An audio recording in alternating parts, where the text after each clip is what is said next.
At some point in a hockey season, or for that matter, any sport, you can trace where the season started to spiral down and out of control, or you can go back and see where things really started to turn in an upward way and directing yourselves in a position to challenge anyone for the playoffs and a title.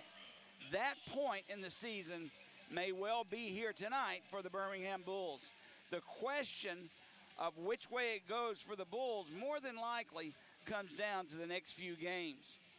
The Bulls won 4 of 5 games beginning the month of November and then managed to lose the last 5 of the games in November. This amidst in the middle of a scoring drought. 2 goals or less in all 5 of those games for the Birmingham Bulls. The month of December will go a long way in determining what kind of season the Birmingham Bulls will have, and turning it around will not be easy. Birmingham has 4 home games only the entire month of December. 2 of those games begin tonight. We'll play here tonight against Pensacola and tomorrow night against first place Huntsville. Pensacola in second place. So we get the top 2 teams in the league for 2 nights in succession, and we have to do that and find a way to do it without our leading scorer and team leader, Phil Edzianko. He'll be out 4 to 6 months following surgery on his upper body. That, along with both Danny Waite, who is averaging a point a game, and rookie Kyron Gronick out both on the IR, and it almost looks impossible to overcome. Craig Simchuk is feverishly trying to find help in the lineup to find that extra scoring punch.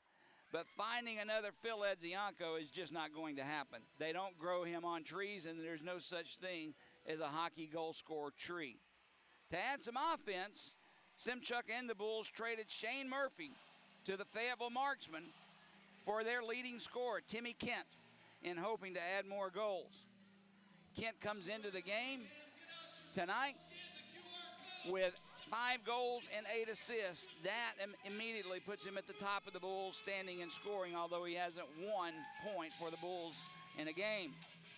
Birmingham, as I said, scored 2 or fewer goals over those last 5 November games, and in fact, the Bulls have only managed to score 3 or more goals 5 times in the 14 games we have played this season. Scoring 2 goals a game is asking your goaltenders to pitch a shutout on a nightly basis. That can't be done. If even Patrick Waug's in the net, it's not going to happen. Goal scoring must improve. Jody Chernesky here along tonight with former Bulls coach Mike Zaruna. My usual partner is out of town on a business trip at a conference that couldn't be postponed, so Z is what I'm going to call him because that's what I've called him since I've known him, Mike Zaruna, or Z. Tonight, Z, I appreciate you coming in, and you just heard a little about the Bulls' woes from me, and I'm sure you paid attention as the season has went on as well. With a team with 11 rookies all trying to find their way, how do you do this? I think, Jody, you know, one of the things you always like to say this is next man up, and these kids are chomping at the bit to be the next man. And I know, like you said, goal scorers don't grow on trees anywhere. Ask coaches in the NHL, they don't grow on trees there. But I'll tell you, I think this is a good opportunity for the Bulls at home. They've got the best power play in the league. They're 15.5% at home, 26% total. And Pensacola takes a lot of penalties. Birmingham does not take a lot of penalties. So, they need to capitalize on that. They need to get some traffic in front of the goal. They just need to get back to, some old-fashioned hockey, get some guys in front, get the puck on goal. And if they can cash in on the power play, you've got one of the best goalies in the league here for sure. I think it's going to be a good battle between these two guys. You got both guys are 9. You got 914, 928 save percentages coming into this. I know their guys got a couple of shutouts.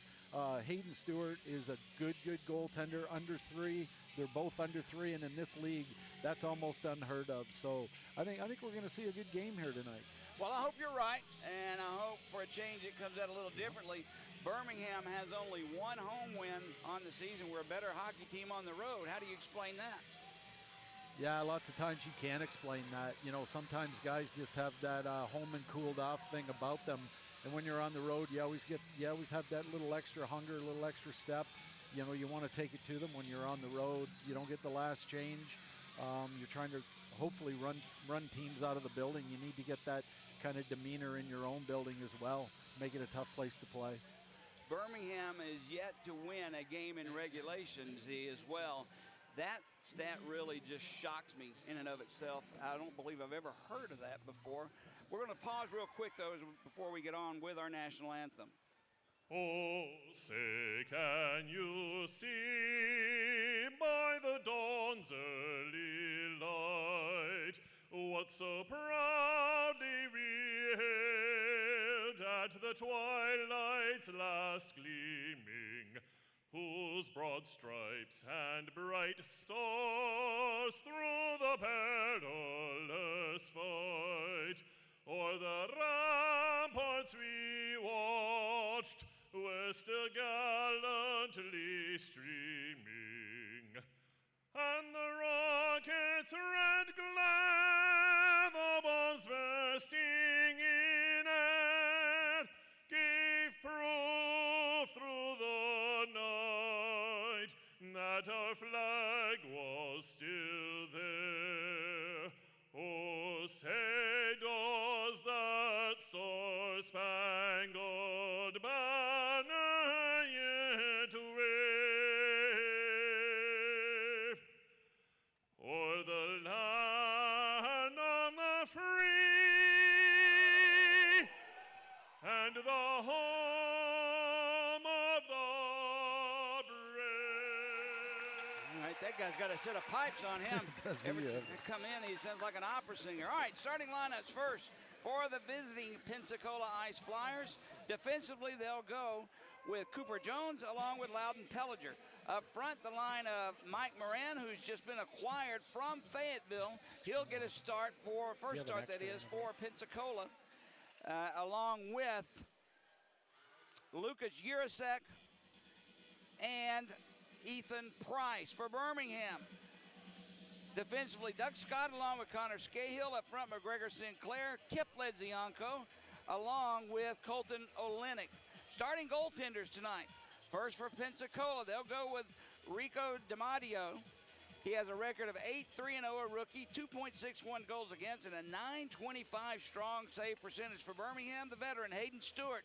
He'll get the call tonight, a record of 1-3-0-3, 3 shootout losses on the year, a 2.93 goals against, and a .914 save percentage. The coach will be Craig Simchuk. For Pensacola, Jeremy Gates, along with his assistant, Justin Stevens. We're about set to go here at the Pelham Civic Complex. Jody Chernesky along with Mike Zaruna tonight, hoping that you guys, at least if you can't make it, are joining in. And since we had a problem last week with our YouTube audio, I think we've got it taken care of this week.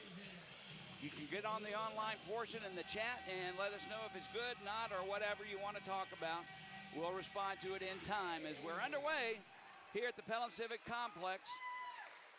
Birmingham has control of the puck. Doug Scott will bring it in. Pensacola zone tried to slip one over to Kip Ledzianko. It bounced off his stick, but he has possession. He'll rotate it down low. Colton Olenek behind the net. Had it bounce off his stick, but it has it. Back at the blue line for Scott. Wrister right in. Some traffic in front that may have deflected off of Sinclair. But DiMatteo is right there, made the save, and holds it for a faceoff. What a good start there. That was a quick, sneaky, quick little 3-on-2 with a pass. Tried to go right through the seam, but Urasek had a good stick and took that away. That could have been a really big play there. Timmy Kent gets his first action on the ice for the Bulls. He was traded for Shane Murphy to Fayetteville. Kent, as I said, their leading scorer in Fayetteville, gets his first time on the ice for the Bulls. Puck is loose at center ice, put into the Bull zone. A long pass ahead out of the reach of Kennedy, and they'll whistle it down for icing as Kent wanted to play the puck, but I think the referee ruled it was done and could be played by Pensacola. So we'll come back to Birmingham's end of the ice. Kent's a little smaller than some of the guys around him. He is a little bit smaller than I would have imagined. Yeah, I talked to him before the game. Really nice kid, and there was kind of a question as to what we're going to call him, Tim or Timmy. He preferred Timmy but didn't care. Birmingham has it in there in the zone. There's a shot and a blast taken by Gagnon, turned aside by DiMatteo. Puck loose along the near boards. Kennedy will play it down low. Soreski for Kent. Kent back to the blue line for Gagnon. Cross ice pass. Bounce one behind the net. Tried to play it off the boards.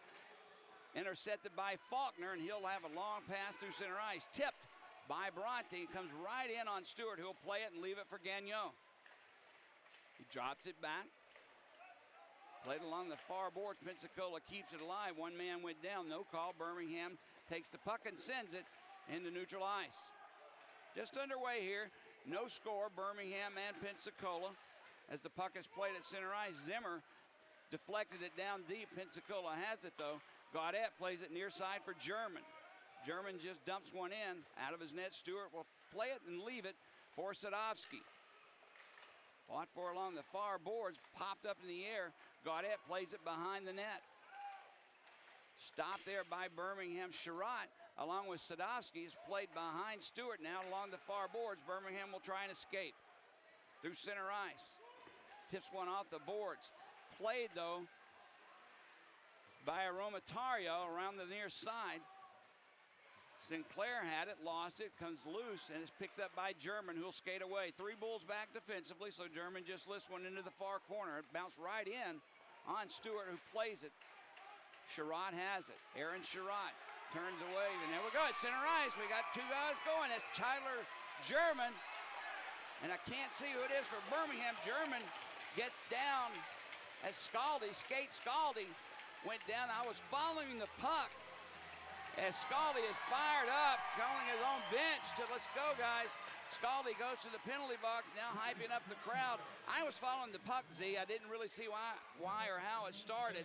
Yeah, I'm the same way, but you know what I think? I think Scaldi, when you take a look at what he's bringing to this team and what they think they're getting, that's what you're going to get. You're going to get some energy and a guy who recognizes, hey, we've played this team this is the 3rd time in a row. We lost the last 2. We're not losing this one. We're going to set the tempo early. And, you know, I think that's a good job by him. Drev and I were talking about this in the last game that we played against these 2 guys. Sometimes a little rough stuff, little fisticuffs is what it takes to get your blood pumping a little bit. And we'll see if that has any dividends for either of the 2 teams and see how it pays off. Face off in the Bull zone. I haven't had the penalties announced yet, but I assume it's 5-minute coincidental majors for fighting. As it's played by DiMatteo, he gloves it instead of dropping it. With Sinclair bearing in on him, he'll hold for a face-off coming up in the Ice Flyer zone. Out on the ice for the Bulls, Kepladzianko. He'll be out with Colton Olenek, and McGregor Sinclair, who'll take the draw defensively. Doug Scott out. Tipped away from Scott by Bross, that is, and it's brought into the Birmingham zone. That Bross, a shot save made by Stewart. Puck played along the far boards. Urasek had it, lost it, and Birmingham gets it out into center ice. Misfired on that was Scott, or he would have been on 2-on-1 on the other side. Now that puck bounces oddly off the boards behind the net, but played by Pensacola's Urasek through center ice. Now it's loose at that center ice stripe, comes free to the face-off circle, played by Urasek. Comes back into his own zone. He'll set the play up near side. Jones has it. Cooper Jones sets up behind his own net. Played near side for Pellinger. He'll backhand one into center ice. He connects with Price. Has to get rid of it quickly. Kent actually takes it away. He dodges one hit, loses the puck, and Ethan Price just lifts it back to center ice. Dumped into the near corner. Gagnon picks it up for Birmingham. Banks one off the boards, gets it to that blue line and out. 2-on-2 the other way. The Bulls bring it in. Soretsky has it. He'll play it down low, out of the reach of Kent. Gagnon pinching in from the blue line, keeps it alive for the Bulls. Spins away from one. Back at the blue line, it's played for Youngworth. He keeps it in, barely, but he does, and it dumps it into that far corner. Pensacola has it near side. Ethan Price takes a hit, but gets the puck away, and back comes Faulkner into the Bull zone. Tim Faulkner with a shot blocker save made by Stewart. Another shot, bad angle shot, but he turned it aside as well, and the puck gets back into the Pensacola zone. No icing, though. Ruled he could have played it. It was a slow roller anyway, and is played behind the net as the Bulls change lines. Back the other way comes Pensacola. Shane Bull had it, lost it. Bull again cruising in front, bounced off his stick as he was checked there by Sadowski, and Birmingham has the puck. They'll send it back into the Pensacola zone. It's played by the Bulls' Matt Wood. Taken away from him, but right back to a Bull. There's a shot turned aside by DiMatteo. Loose puck behind that goal line. They'll chip it to center ice, but not out. Kept alive for the moment. Now look out here. The other way comes Bronte. Bronte. There's a pass, a centering opportunity for Bull. He just misfired on it. He hit the heel of his stick, or he was all alone on Stewart. Puck played in the corner, back to the blue line. Pensacola putting the pressure on. Played there by Bronte. He's checked nicely by Sinclair. Puck comes free off the referee's skate, and it's taken there by the Birmingham Bulls. We'll skate through center ice. Getting it out of the zone is Caron for Sinclair. Sinclair pops it into that far corner, and Birmingham will change lines, as does Pensacola. 14:29 to go, first period, no score. Birmingham out shooting Pensacola 2-1 as the Ice Flyers come to center ice. They tried to set it up for Poulias. He takes a old-fashioned hip check along the boards, and that puck bounced right into Stewart's glove on the ice level, and he covers it up, and we'll just try a face-off and get the pressure off of the Birmingham zone. We have our first media timeout, too, of the game. What do you think so far, Z? This is your first real live impression. We're just underway. Not a lot to surmise right now, but what are your thoughts? It really looks like they're kind of feeling each other out. I don't know if Pensacola's got bust legs. It Really? doesn't look like much right now. Why is, we've played this team 3 or 4 times already. I don't get the Should know impression them, right? that anybody's taking anything to anyone. We just saw a 2-on-0 and they didn't get a shot on Yeah, goal. You know, exactly. I don't know why you got a guy on he's a left-hand shot. He's got the puck coming into his stick and he wants to one-time it when all he's got to do is touch it back to, I'm not complaining. And neither Stewart, I don't think, on that play. Yeah. Just how that whole thing transpired, I think they break the film down and figure out how that turned into a 2-on-0. Well, the guy who had it on his stick and couldn't get the shot off was Shane Bull. Bull, in the first game here against the Bulls, he had a natural hat trick. And, of course, it wasn't a Jamie Higgs hat trick of shorthanded, but he did have a natural hat trick and put the Ice Flyers in control at that point. Well, I'm glad he butchered that one. Face off to the right of Hayden Stewart. Poulias on the draw for Pensacola had it. Puck laid loose in that face-off circle. Birmingham bounces out with the puck. Kennedy. He's poke checked by Cooper, but it comes right to Kent. That backhander almost beat DiMatteo, but DiMatteo backs up into the goal itself and knocks it off its mooring. So we'll have a face-off in the Pensacola zone. Nice burst of speed there by Timmy Kent. He's got good hands, got good vision too. You can tell he knows where to be on the ice and where everyone else is. That was a good play. 14:04 to go. Crowd still filing in to the Pelham Civic Complex. Tomorrow night is, and I've seen the jerseys, the ugly sweater, ugly Christmas sweater, and believe me, they nailed it with the ugly. And you're going to hear me complain about it tomorrow night because I can't read the numbers. Green jersey, red numbers, it's hard for me, but not for anybody else, I guess. Pensacola brings it into the Bull zone as Cooper Jones slides it for Poulias, a shot. That one almost beat Hayden Stewart, but he got enough of it to send it wide. Birmingham with possession. Through center ice, it's tipped off the stick of Kennedy in deep into the Pensacola zone. Back to get it. Soreski was there along with Pellinger. Now it's loose along the far boards. Comes free. There's Gross who had it. Now he's lost it right inside the crease there. Soreski, a backhander, trying to center it for Caron. Couldn't connect. Back at the blue line, the Bulls have it. Scott will give it to Matt Wood, who's just on the ice. Wood takes the shot.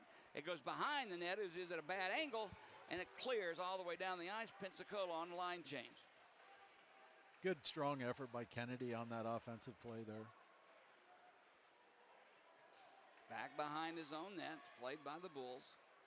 Youngworth bounced one off the boards into center ice. It gets past everyone, back into where it's played by DiMatteo himself. Mastrangelo right there behind the goal line. He's checked by Caron. He'll leave it for Urasek. Intercepted a pass at the blue line. Now Wood goes down on the check. Loose puck picked up by the newcomer for Pensacola, Mike Moran, just over from Fayetteville. Fayetteville and Pensacola had a couple of trades. One was for Sam Dabrowski and Matt Wiesner for Mike Moran. So a 2-for-1 trade. Now Birmingham intercepts. Matt Wood has a man in front. Wood brings it in. There's a centering pass. Kip just fanned on that shot. He had a wide open net. There's a shot by Sherrod. He scores. Aaron Sherrod He's got a great shot. He is very accurate on that wrister, Z, from the point, from just inside the blue line, but there he had it in the slot.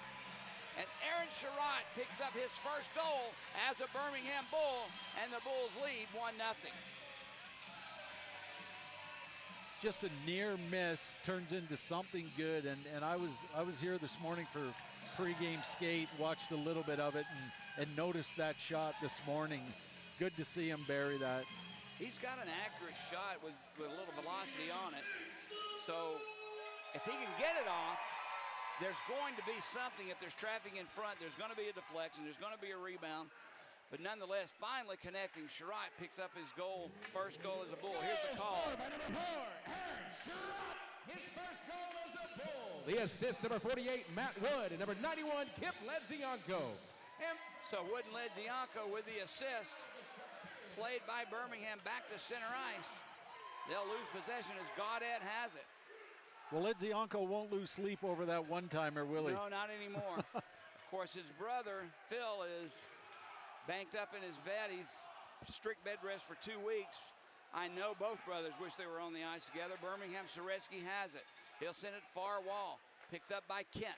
Puts the brakes on. Back at the blue line, he'll send it for Scahill. Whoops one around the boards. Picked up by Birmingham. Along the near side, Soretsky is there along with Kent. Puck is lifted into center ice, and Scott will have it there for the Bulls. Birmingham turning it right back in, wasting no time. There's a cut in front, a backhander.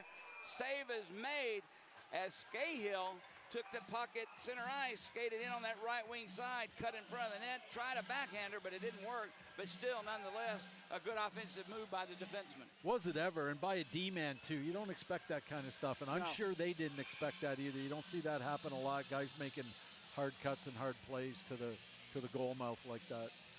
Now, DiMatteo for Pensacola comes into this game a much heralded rookie and well-deserving. He's been player of the week twice already and has had a couple of shutouts to go along with it. He is a very good goaltender.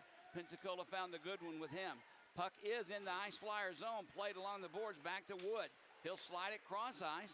Now it's for Gagnon. His shot knocked down in front. And back the other way will come Pensacola. Little traffic, little players going down, but it's okay. Tyler German, there's a centering pass broken up nicely by the Bulls, and they'll get it back to center ice. There was Scaldi. He has it. Now the late whistle blows there, Z. That was, now here we go. Julius didn't like the way Birmingham entered the zone in front of DiMatteo. The whistle blew, and they felt that was enough. He should have done anything, and they'll come to their rescue. Now, players are pairing off. Caron was there along with Blake Wells. Gagnon will step out with German. Cooler heads are going to prevail as Cooper Jones there along with Colton Olenek step aside from each other. But little late whistle on the offside there. Birmingham was all alone if that whistle doesn't blow. Yeah, I kind of wondered about that, but I'll tell you, Caron made a great play defensively. That was a 3-on-2 that just kind of, they trickled in 3-on-2, and he made the right play catching the guy coming late. Otherwise, you've got a right-hand shot on his off wing with the puck coming right to him. Would have been a good opportunity that he took away.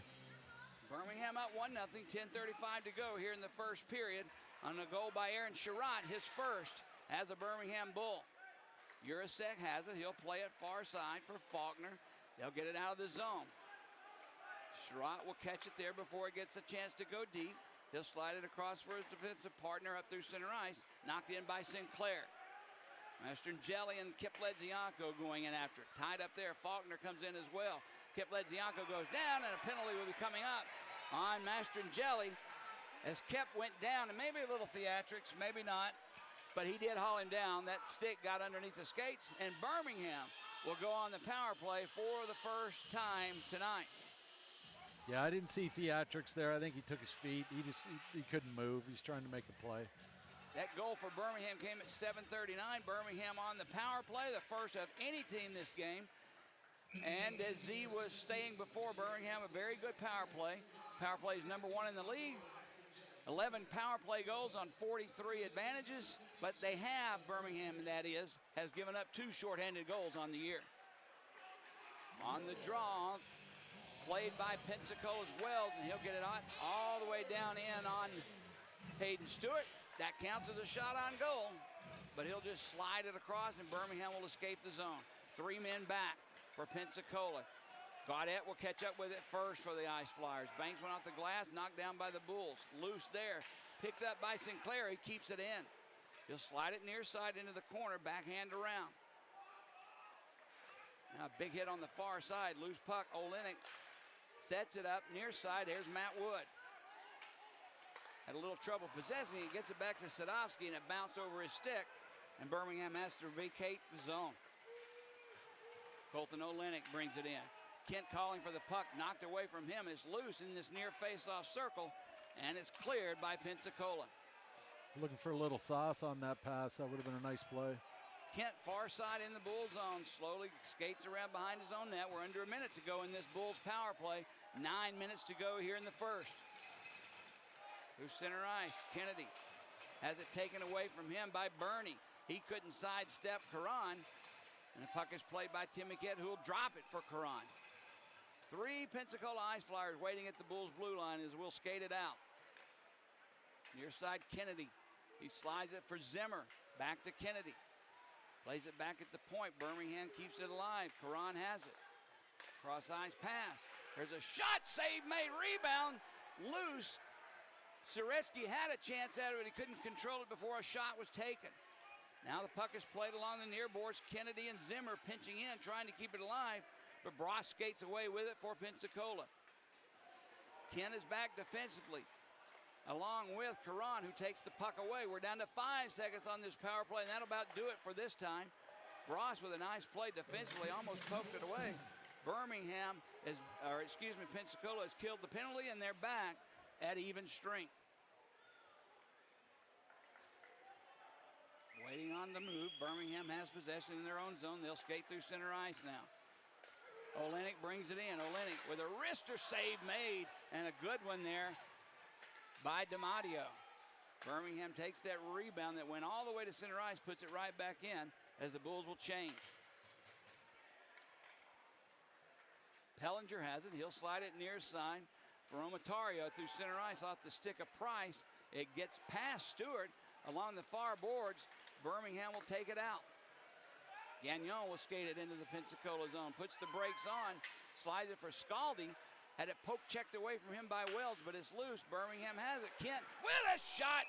Midsection save made by DiMatteo as Kent bore down unmolested, but he got that shot off, and DiMatteo saw it the whole way. Yeah, always dangerous, right? You're coming off the bench, and everybody's kind of eyeing that puck, and you're the late man coming. That was a good feed.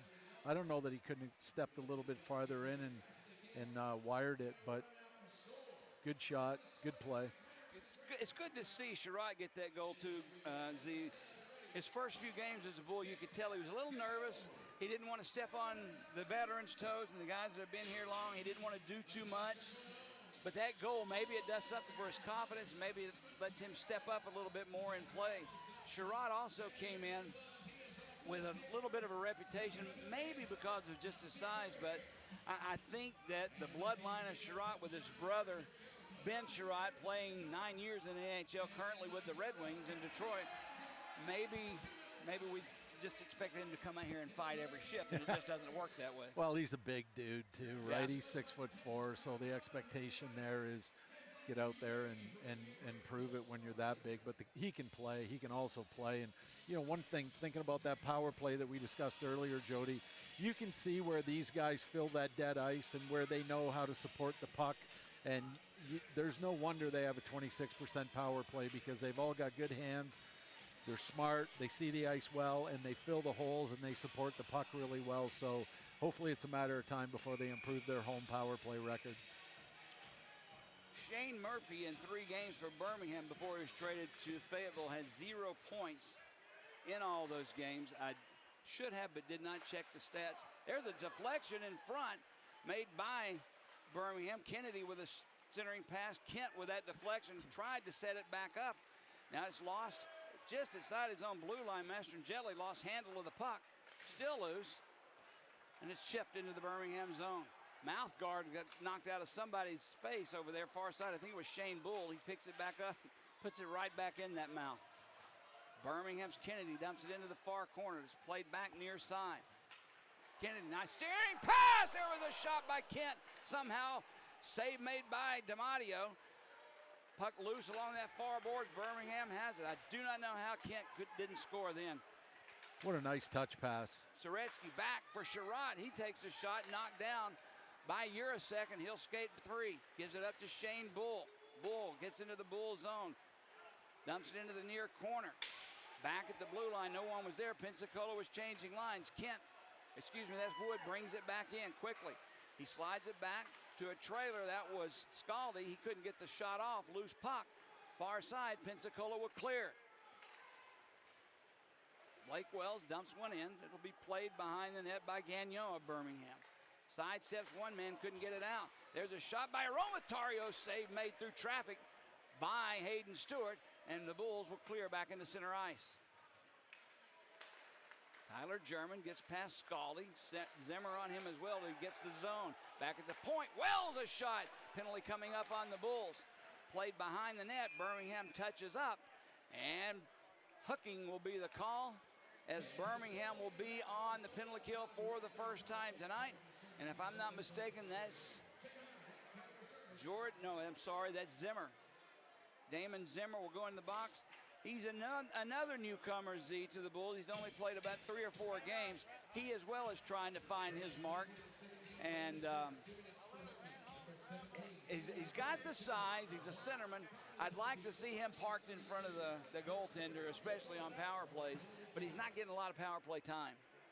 Well, they've got an established power play, and it's unfortunate they're on the kill here.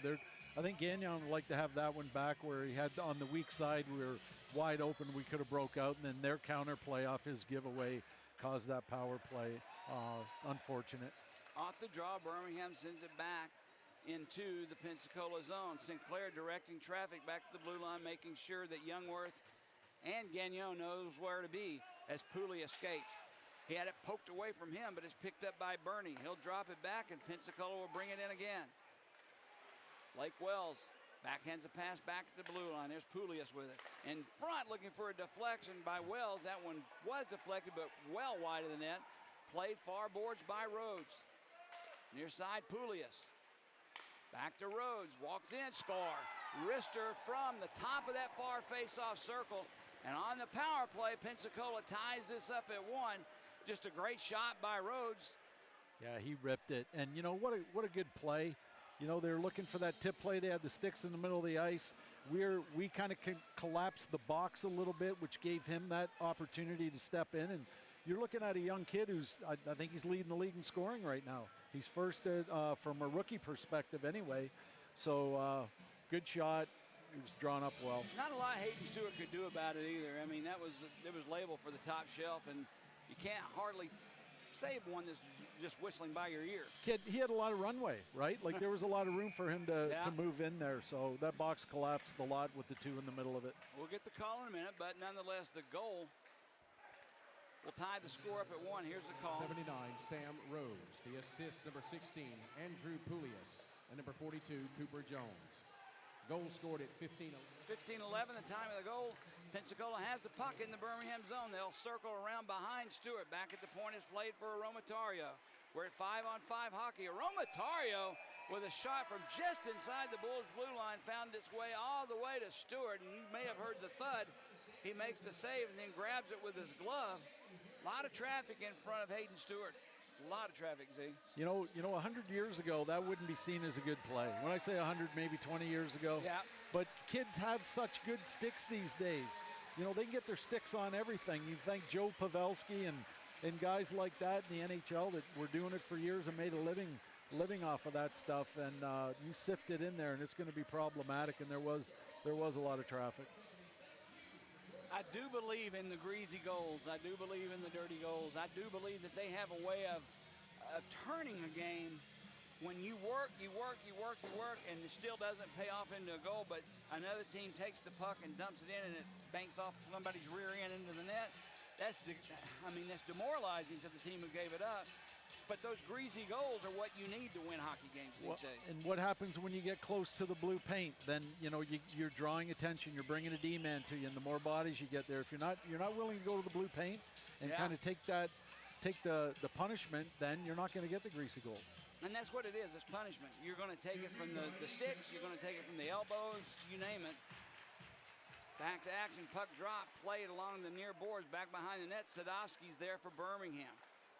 Off the boards for Kent. A lot of ice time tonight for Timmy Kent in his first game as a Bull. Aaron Sherrod avoids the check from Poulias and dumps it in deep. Played by DiMatteo out of his own net.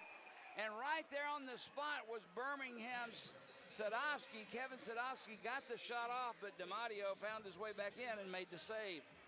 There's been a lot of uncharacteristic giveaways by this Pensacola team early that has really been helpful for us inside the blue.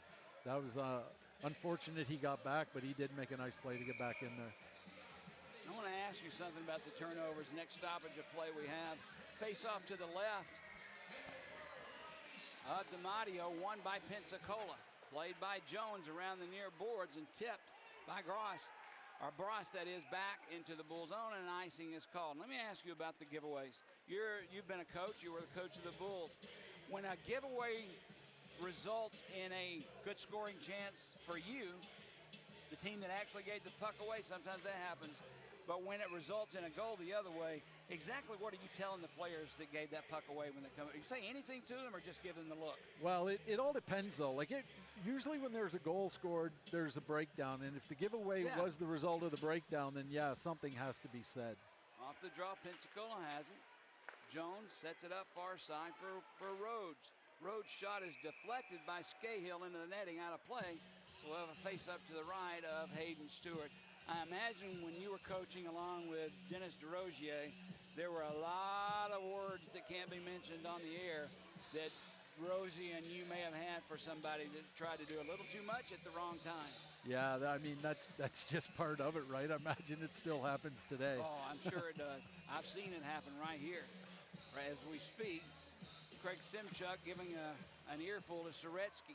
Not sure what he did or didn't do, but Zimmer's telling him about it. Puck played along the near boards in the corner. Pensacola will come out with it. Now it's taken away off the stick of Rhodes.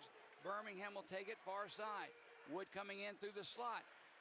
There's a centering pass and a wraparound by Wood. Caron didn't connect. Caron finds his own rebound, and that shot goes wide. Puck played behind the Pensacola net. Skate Scaldi is there. He has it. Drops it back at the point. Scott takes a big hit by Bross. Goes down, but Birmingham has possession. Bross takes the puck away, though, as that pass was lined up, and we have a whistle. We're going to have a slashing call, and this one's coming up. If I'm not mistaken, against Pensacola, Birmingham had possession of the puck when the whistle blew. And it does look like Cooper Jones is going to be off for the slash. I'll tell you, if somebody wants to go to school on what just happened there is they broke into the zone. I've seen number 55, Pellinger, just get beat wide a couple of times tonight. So I'm pretty sure that if I've got the puck on my stick, I'm taking him wide all night. Face off to the left of DiMatteo. Birmingham on their second power play of the night, 0 for 1. One power play shot the last time they were on the man advantage. Puck played back at the point. Sadowski near side Sinclair. They'll swap places. Sinclair drops it for Kip Ledzianko. He'll drop it for Sadowski. There's a wrister deflected in front. Save made by DiMatteo. And Pensacola will take it. Can't clear. Ledzianko with a good job keeping it alive for the Bulls. Sadowski has the puck. 2.5 to go here in the first. Kip Ledzianko. He sends a shot in. Blocker save made by DiMatteo. Rebound comes back for Sinclair. Gets it back for Kip Ledzianko. Sinclair along the near boards. Back at the point is play for Sadowski. Sadowski has it. Elected not to shoot, gives it to Sinclair. Sadowski's got a good shot, but he's elected not to shoot right now. Kip Ledzianko with a shot from the slot inside the blue line. Save is made by DiMatteo. There was some traffic in front. I'm not sure he saw it the whole way, but he was in perfect position to make the save. Yeah, and I think Wood's going in and out, right? Like when the play comes to the overload side and Wood's on his off wing, he's got to drop down to be an outlet, so there's nothing in the blue paint. When it goes to the other side, that's when Wood sifts up to the front of the net. They had a couple good opportunities, and he was there for both of them. On the draw for Birmingham, that's Soretsky. Won by Pensacola's Bernie, and the Ice Flyers dump it down the ice. Under a minute to go now in the second power play of the night for the Bulls. Under 2 minutes in the period. 1-1 the score. Gagnon drops it back. Now through center ice, Birmingham will take it in. Soretsky down low, Kent plays it to the near corner. There's a backhander right back over to Kent. Looks for a spot to go. He'll get it to Kennedy. Kennedy back for Gagnon inside the blue line. Played by the Bulls. Gagnon has it. Kennedy back to Gagnon. One-timer off the post. Rebound there as well. No goal. Stopped by DiMatteo. Birmingham rings one off the post. It was there. We just couldn't finish it. Birmingham with another 15 seconds of power play time remaining. That puck taken away by Gaudette, and he'll just float it the length of the ice. Really good puck movement there, Jody. Good bodies on that. They had two in the blue at that point, or in front. Pensacola's Jones back on the ice, and we're at even strength, full strength as well, as Pensacola's killed 2 Bulls power plays tonight. Now whistle blows. They call that icing or offside? I thought it was offside. I thought it was icing, but I guess not. They'll call it offside as the faceoff will come just outside the Pensacola blue line. Olenek wanting a little explanation as well. That's a little confusing. Well, I mean, every time I do a game with you, Jody, these guys in the stripes keep us guessing, so why not? Why not tonight? And your job is to keep me out of trouble from talking about it. I've been talked about that too many times. Jody, you can't say this. Jody, you can't insinuate this. So good luck with that tonight. Off the draw. Loose puck picked up by Scott. He'll slide it far side and dump back into the near corner of the Pensacola zone. Back to get it. Mastrangeli hit there by Olenek. Urasek and Sinclair fighting for it. The puck squirts free to the far side. Kipledzianko tried to get it to Scahill. Bounces over his stick, but good hustle by Sinclair. Keeps it in. Down to 30 seconds left in the period. 1-1 the score. Kipledzianko in the corner. They'll try to get it back to Kip, but Urasek intercepts, and he just backhands one, floats it through center ice. Look out, Bronte tips it away. Tried to get a shot off down on the ice. Lost his stick, but Bronte was in if he could have gained control of it. Birmingham has it. Far boards in their own zone. 10 seconds left in the period. Birmingham maybe one more chance as Scott brings it in. He'll slide it far side behind the net, played by Wood. Centers one for Scott, couldn't get that shot off, and the horn goes, and the whistles as well, and Birmingham and Pensacola will go off at the end of one period, evened up at 1-1. And Z, the only thing that I didn't like about that, I'm not sure we were set up. We never really did get that power play uncooked and uncorked and going. It just looked a little out of sync. Yeah, both of the power plays. I don't know so much about that. I think you know, the movement at the top, I think, was throwing them off. The thing that I think is important is the blue paint. If you don't have someone at the blue paint, Ledzianko and the boys can move and they can switch lanes. They can do whatever they want. They can be in a shooting position up high. You're not going to beat any goaltender in this league from up there without someone in front of the net. And if you look at the second half of that other power play, I think he had Zimmer, he had another player in front of the goal. They were just positioned there, and when it came high, these guys knew when it comes high, it's got to go to the net. Yeah. You're in the last quarter of the power play. All it is, get pucks to the net. They had 2 bodies. They hit the post. They got a rebound. They worked the rebound up to their benefit. They hit, you know, goalie made a good save. So, you know, I'm not as I can see why they are the top power play in the league. I think they move the puck really well. I just think that you need a body in the blue for that first power play unit. So when these guys are firing BBs or sifting it in there, there's some traffic. Now, when you say in the blue, for some of these fans, they don't understand exactly where on the ice you're talking about or what you're talking about. Most of them do. But in the blue paint, which is what we used to call the crease, that's where all the traffic seems to be needed in order to screen that goalie to make or to force him at least to make that save. Did you see enough pressure? Did you see enough traffic? Did you see enough Bulls parked in the crease or in that blue plane, as you called it, during the power play? And with that first unit I did, when you saw going from the weak side to the strong side, then when the support guy was coming off the wall and going to the front of the net, we got a couple of shots off and had a couple of good opportunities.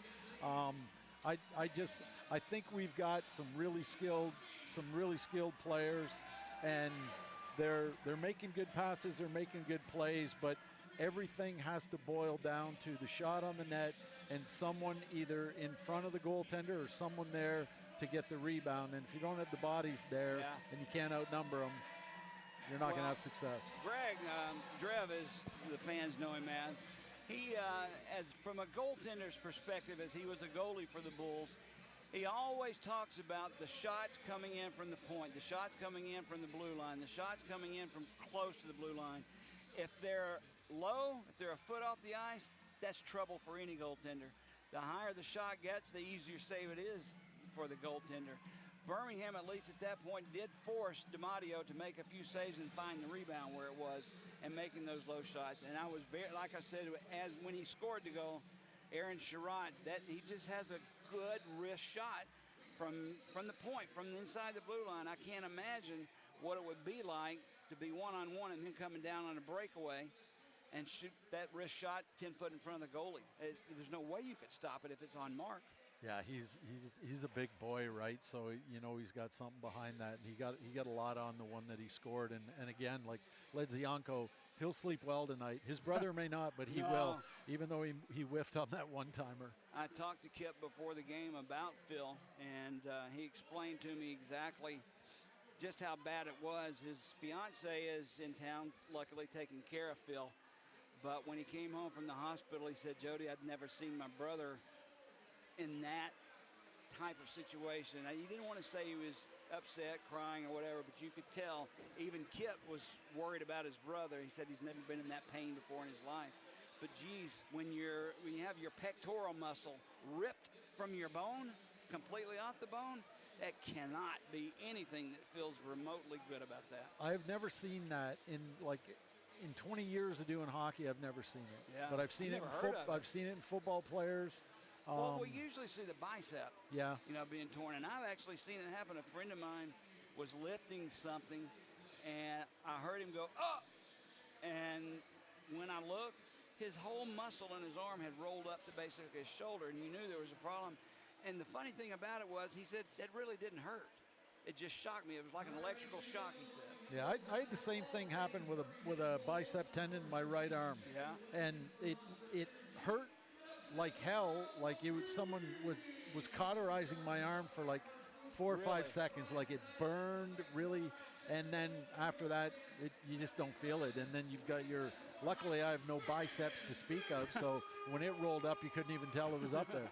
Did you have surgery to repair yours? I did, and then about a year and a half later, I was trying to flip Miranda.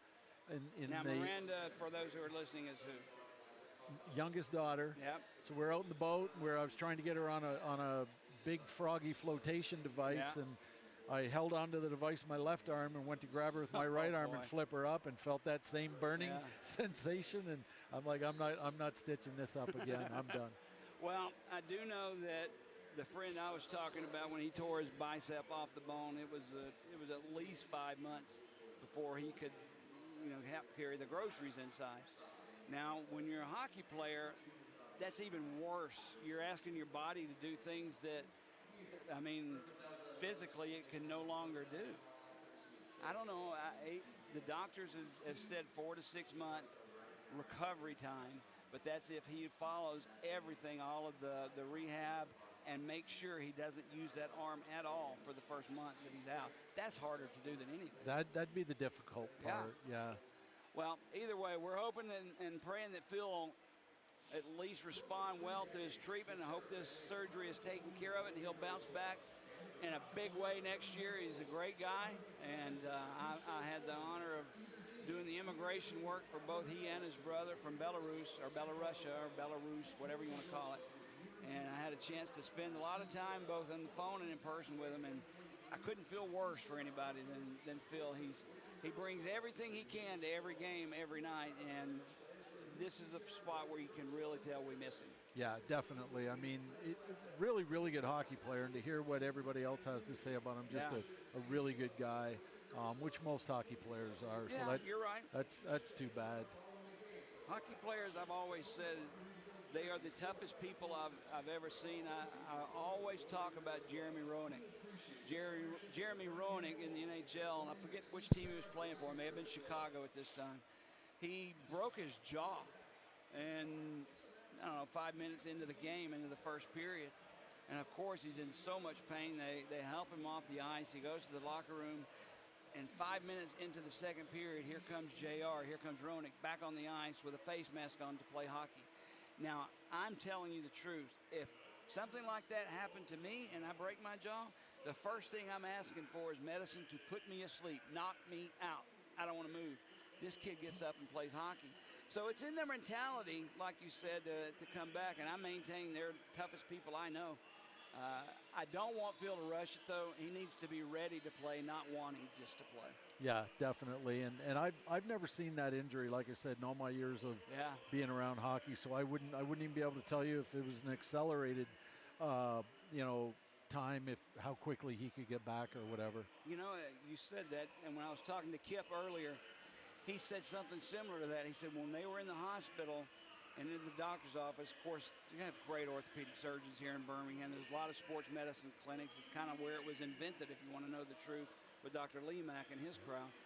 Well, he said that the nurses and the doctors that were looking at Phil's films from the MRI and watching him in that office said the same thing you just did. I've never seen an injury like this, where a pectoral muscle was ripped off of a bone, and you get torn pecs. You know, you have strained pecs, maybe a little tear in it where it's close to the tendon. But as I said, nobody had ever seen one just torn completely off the bone like that. Well, I know that yours get a little bit stiff when you're benching 400, on your heavy days. Yeah, me with my hip replacement and spinal fusion, I'm just jamming those weights in hard every day. Okay, we got about 9-10 minutes to go before the start of the second period. We'll take a break. Jody Chernesky here along with Mike Zaruna. Score at the end of one period of play. Birmingham 1 and Pensacola 1. Stay with us, everyone.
This is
Scaldi.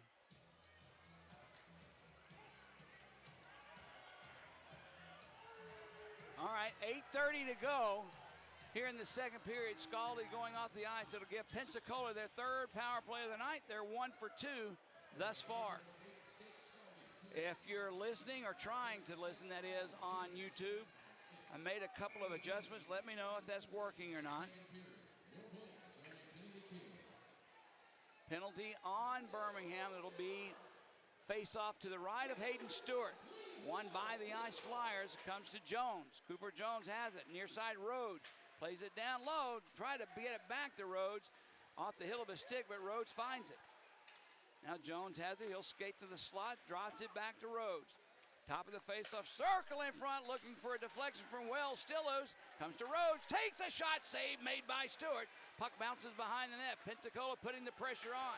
Now Gagnon takes a man down. Slow to get up is Wells.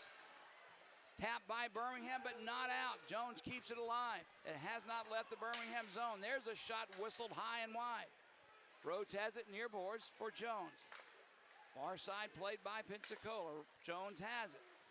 He takes a shot, save made by Stewart. He looked for the rebound, it's behind him. Now Bernie gets it back to the point, played by Bull to Rhodes. Sam Rhodes, top of the near face-off circle, takes a shot, turned aside by Hayden Stewart. Loose in the Bull zone behind the goal line. Pensacola not relinquishing possession of this puck. We're down to 55 seconds remaining in the power play for the Ice Flyers. Pass sets it up for Rhodes. Now Birmingham's going to draw a penalty. Rhodes on the play, hauled down Youngworth. As Pensacola was really applying the pressure, Z, doing everything but scoring. I'll tell you, that's a really good job by our players when they move that box around and they're moving that puck around at the top, just as our guys are making sure that they're staying in the lanes, staying in the shooting lanes. That puck should have been out after that quick melee, and it squirted out. We had a D-man unmolested, right-hand shot, puck on his stick, wristed off the wall, and it stayed in. Should have had a clear earlier, but after that, they took good care of it. All right, 2 minutes tripping on the call to Rhodes. 47 seconds remain on the penalty to skate Scaldi of Birmingham. So we'll be 4 on 4 for at least 47 seconds. That's providing no other calls are made one way or another. 4 on 4 hockey. In this case, I don't think it favors anyone, but Birmingham seems to be a quicker team. I know there are a bunch of rookies on the ice, and Kennedy is out as well. That's always good. He makes things happen with his stick work, like you said, and puck handling. So we'll see if it pays off. I think you're right. I think, though, a couple of times this period, though, they've sprung a few guys right up the middle and given Stewart some fits coming in alone on him. So we'll see what this open ice does for the next 47 seconds. There is a lot of open ice. There you can definitely see the difference just two men make. Face off to the right of DiMatteo. Off the draw, Kennedy tried to send it in on a goal, but it went to the corner. Birmingham and Pensacola fighting for it along the near boards. Puck squirts free. Kennedy gets it back. Scahill has it. Scahill takes a shot, midsection save right into the chest. DiMatteo, and he drops it into his glove, and he'll hold on. He didn't like what he saw in front of him.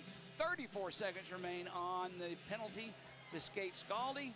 Minute 48 on the penalty to Sam Rhodes. So if everything holds true and no other calls are made, Birmingham will be on a power play for about a minute and 10 seconds. 7:04 to go here in the second, and Birmingham with a 2-1 lead. Back at the point, off the draw, Scahill's shot blocked.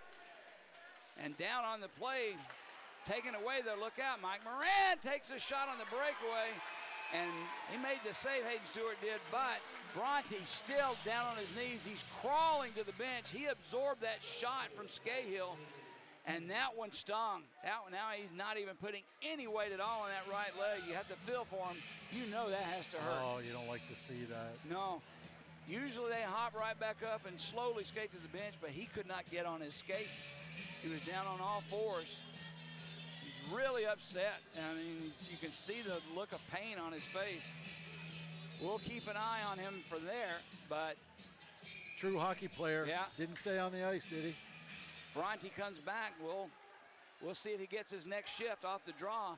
Birmingham has it, and they'll skate down through center ice. A nice pass up for Kennedy, knocked away by Gaudette. Loose puck picked up by Scott. German has taken down Kennedy, and he's going to get a penalty as Stewart comes off the ice. Delayed penalty on the Bulls as that puck is put onto the stick of Aromatario. And now Kennedy took that hit right in front of both benches. And off the ice is going to be Tyler German. So Birmingham will have a 4-on-3 advantage for 4 seconds. 4 seconds left on the penalty to skate Scaldi. Then they will be on a 5-on-3 advantage for 1:18, again, providing no other calls are made, no other penalties are called. Birmingham will go on their 3rd power play of the night, and believe it or not, this 4 seconds that are left on the penalty to Scaldi, when that expires, they'll have 2 power plays, 2 separate ones. I've seen 2-second power plays last before. When they only had 2 seconds of a man advantage, it still counts as a full power play. As Scaldi gets ready to come on the ice, he's back, and Birmingham is on a 5-on-3 man advantage with 6:25 to go. Back into center ice. Birmingham brings it in to the Ice Flyer zone. It's stopped by DiMatteo. He'll try and play it out. He can't. Birmingham keeps it alive. That's Kip Ledzianko. Far side pass. Connects with Sinclair. Down low. Back to Sinclair. Has Scott near side. He gets the puck to Doug Scott. Back to Sinclair. Down low for Kip. He'll come back out and swap places with Scott. They're looking for that perfect chance, and I'm not sure it's going to come. Nice shot by Sinclair. It's stopped, blocked in front of DiMatteo. Birmingham comes out there. Scott scores! A nice feat of hard work down along the boards kept the puck alive for Birmingham. They got possession of it. A nice centering pass back to the defenseman, Doug Scott, who buried it to give Birmingham a power play goal and a 3-1 lead. Just a good pass and an even better shot. Great release, and you know they had their backs to him, and they were all looking in the corner. Just a little out of sync, I think, that PK, and they took advantage of it.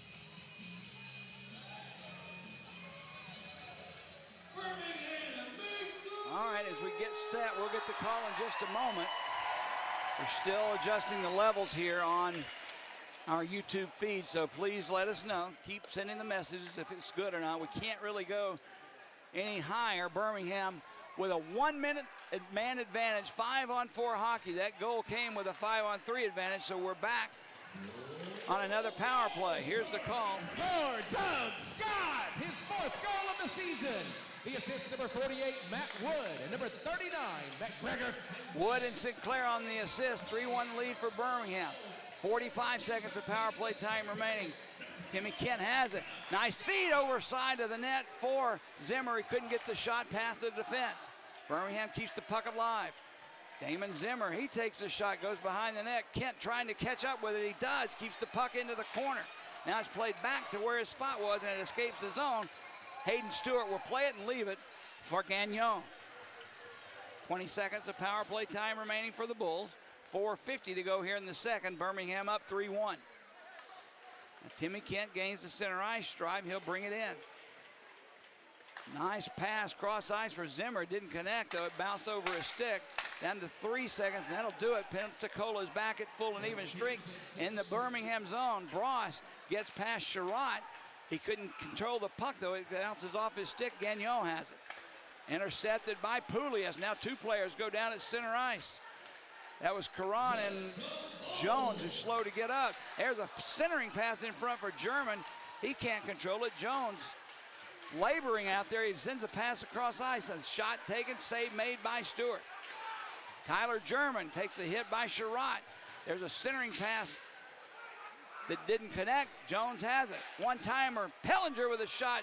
Save made by Stewart. He knocks it into the corner. Played there by Pensacola. Trying to draw a penalty on Kennedy. It didn't work. Bross hammers him against the boards, and the Bulls clear the ice. No icing as Jones touches up. Through center ice, loose puck, handled by Aaron Sherratt.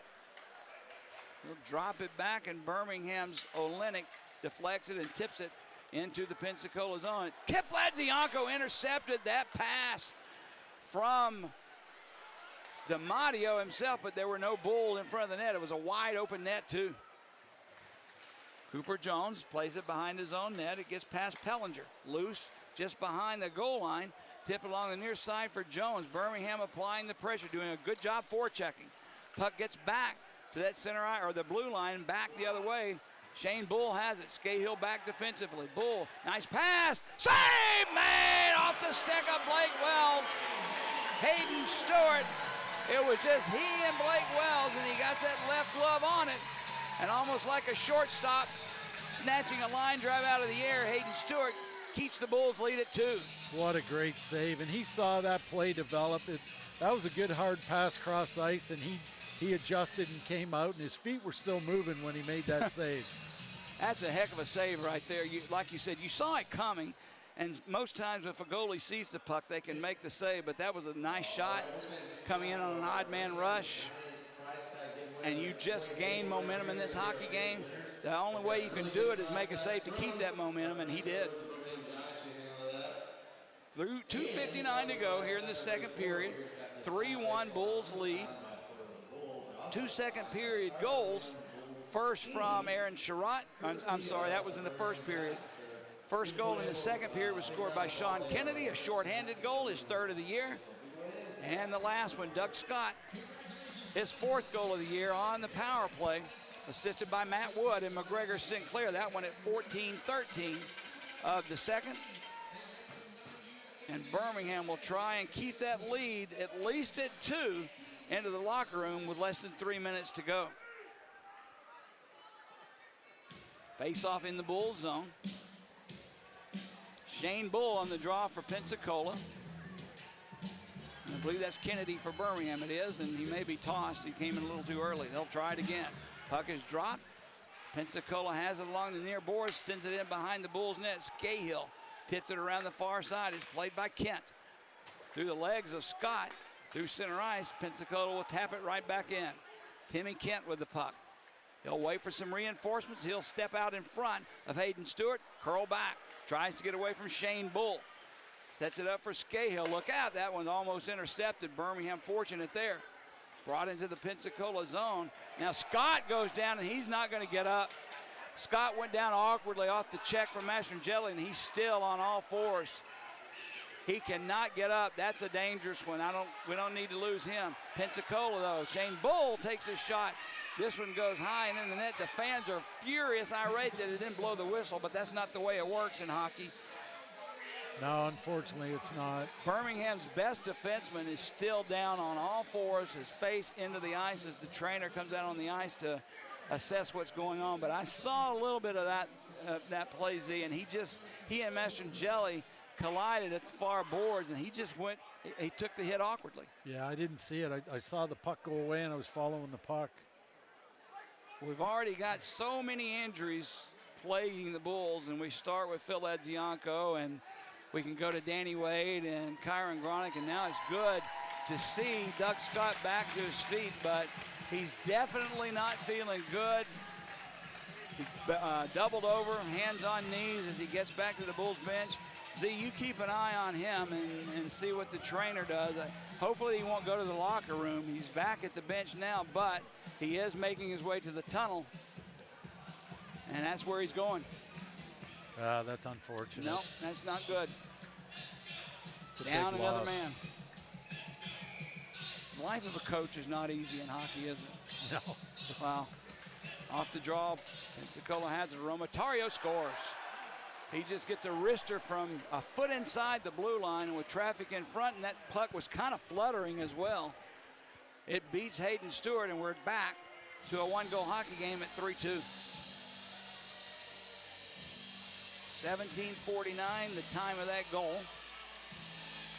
I was just about to say win the draw, play the rest of this period clean, and look what happened.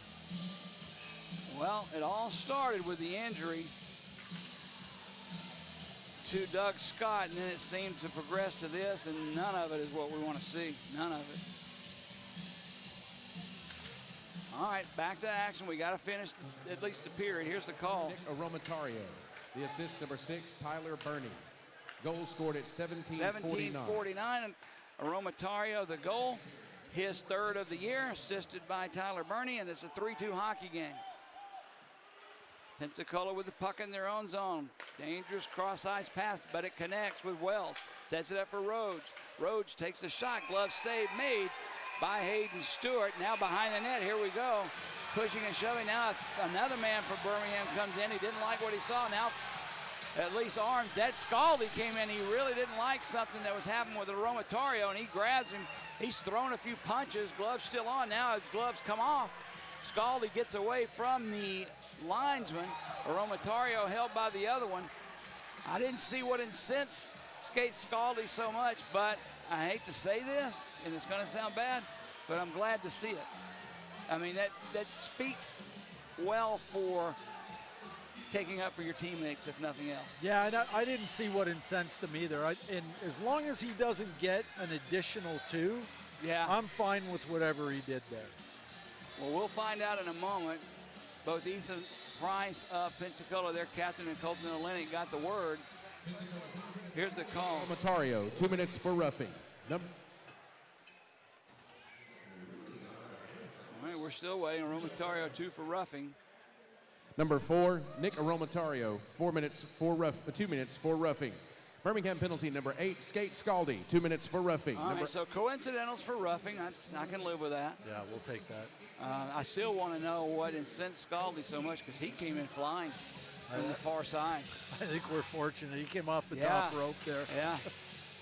All right, back to action. 1:40 to go here in the second period. The second period started off all Pensacola and went to Birmingham, and now it's taken another weird turn with the injury to Doug Scott and a goal late by Pensacola, and now these 2 penalties. Puck into the Pensacola zone. DiMatteo plays it for his own side. Now taken away by the Bulls, loose in the slot, still loose, picked up by Pensacola, and that's Bross who'll skate away. He turns through center ice.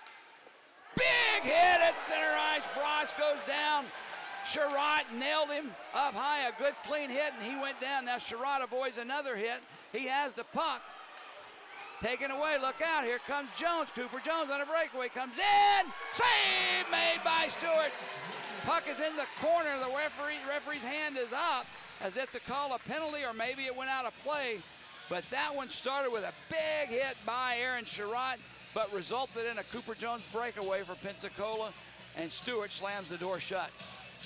What a good hit. And you know, I'll tell you something I didn't like after that is it looked like they tried to go back after Sherratt, and the guy stuck his leg out. I'm not a real big fan of that. Yeah, that was, I believe that was, there's the hit, Sherratt, they're showing on a replay on Bross. Now they score right off the draw.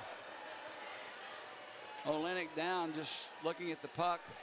55 seconds remaining here in the second period, and what looked to be a Birmingham Bull momentum gaining goal, that third one, to go up 3-1 in a period where Pensacola usually owns in the second period, has shrunk down, and now we're tied at 3. 2 consecutive goals by the Ice Flyers. This one coming at 19:05 of the second period.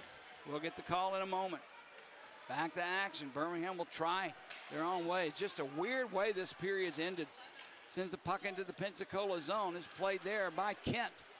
Kent checked on the play. It's loose along the far boards, and it's played up to center ice just past Moran, taken away by Scahill.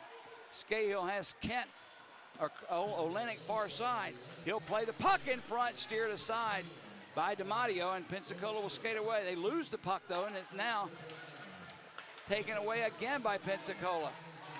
Bross has it, tips it, ball off the post. Holy cow, this game is just, and then Faulkner lifts one into the netting. Greg Birmingham's lucky it's not 4-3 right now. Bull hit the post. Really making some soft plays in the neutral zone, and just plays that they wish they should have back. You know, missed assignment on that lost face-off, lose a face-off clean. Guys walk through you and score. 2 minutes and 11 seconds left in the period. You're up by 2. Now you're getting out of this period tied. Tyler German on that last goal for Pensacola, his 7th of the year. The assist went to newcomer Mike Moran, his first point as an Ice Flyer, as Hayden Stewart grabs the puck, and he'll have a face-off. 6.9 seconds remaining in this second period. and it's just been a weird one to me. Well, injuries, couple of injuries, couple of weird goals, at least 2 weird goals. Off the draw, there's right out in front. Knocked aside with the blocker of Hayden Stewart. Now behind the play, Blake Wells, along with Gagnon, get into a little pushing and shoving. They'll skate away from each other. This sets up what could be a really interesting third period. They're getting a little on each other's nerves. They've seen each other a lot this year. There's a lot of pushing and shoving, and as you said, injuries they're not happy with. And this third period coming up could be a rough one, could be a lot of physicality, or it could be completely odd or different from what I'm thinking. It could be skating up and down end-to-end action. I don't know. This game has been that way. I really think it'd be nice to see Scott come back. Hopefully he does, depending on what that injury looked like and what immediate attention he needed. The good thing about that was he did skate off on his own power. He was bent over, obviously in pain. He's going to get looked at. Hopefully he does come back, because that's a big piece of the back end. And you saw how, after he was gone, how many giveaways we made in the back end and how we were backing in and giving the zone away and just had no gap control whatsoever for the last 5 or 6 minutes of that period. Birmingham had, I don't want to say complete control of the game, because it's not anything but that, but with a 3-1 lead and a shorthanded goal and power play goal, and seem to be taking, things bouncing the Bulls' way. How in the world does that happen? What happened at the end of the third, or at the end of the second? I just saw a lot of nonchalant plays, like that, the giveaway up the middle, man in alone, then the giveaway at the red line, and just nonchalant plays. You got the puck on your forehand. You need to make a strong play, and it shouldn't be a giveaway, and it should never go the other way at that point when you have full control. Do you think Birmingham, I hate to use the word relax, it's not really what I mean, but do you think when they got that 2-goal lead, they kind of let the foot off the gas a little bit? Well, there is a tendency, right? They used to say the 2-goal lead's the worst lead in hockey. It is. That's what I've always said. Absolutely. It is the worst goal or worst lead in hockey. Yeah. And the reason it is to me is the next goal is either going to put you up by 3, or now you got a brand new hockey game. Or make you pucker. Lead. That's right. Yep. And it's so hard of a lead to protect. When you got that 2-goal lead, to me, that makes you need to really stand on the gas and get that next one. But it sets up what should be a very fun and interesting third period. I wouldn't put a fight or two past out here. I know there's going to be a lot of checks. There have been some good clean checks tonight, leveled by both teams. And some missed calls here and there. There was an interference call I felt that was missed that Birmingham probably should have had, and probably a couple in the first period that Pensacola had. That's okay. That's part of hockey. That happens. I think what you're you right, do with though. the chances. You're right. And yeah, I think the refereeing's been good. I don't think there's been anything no complaints.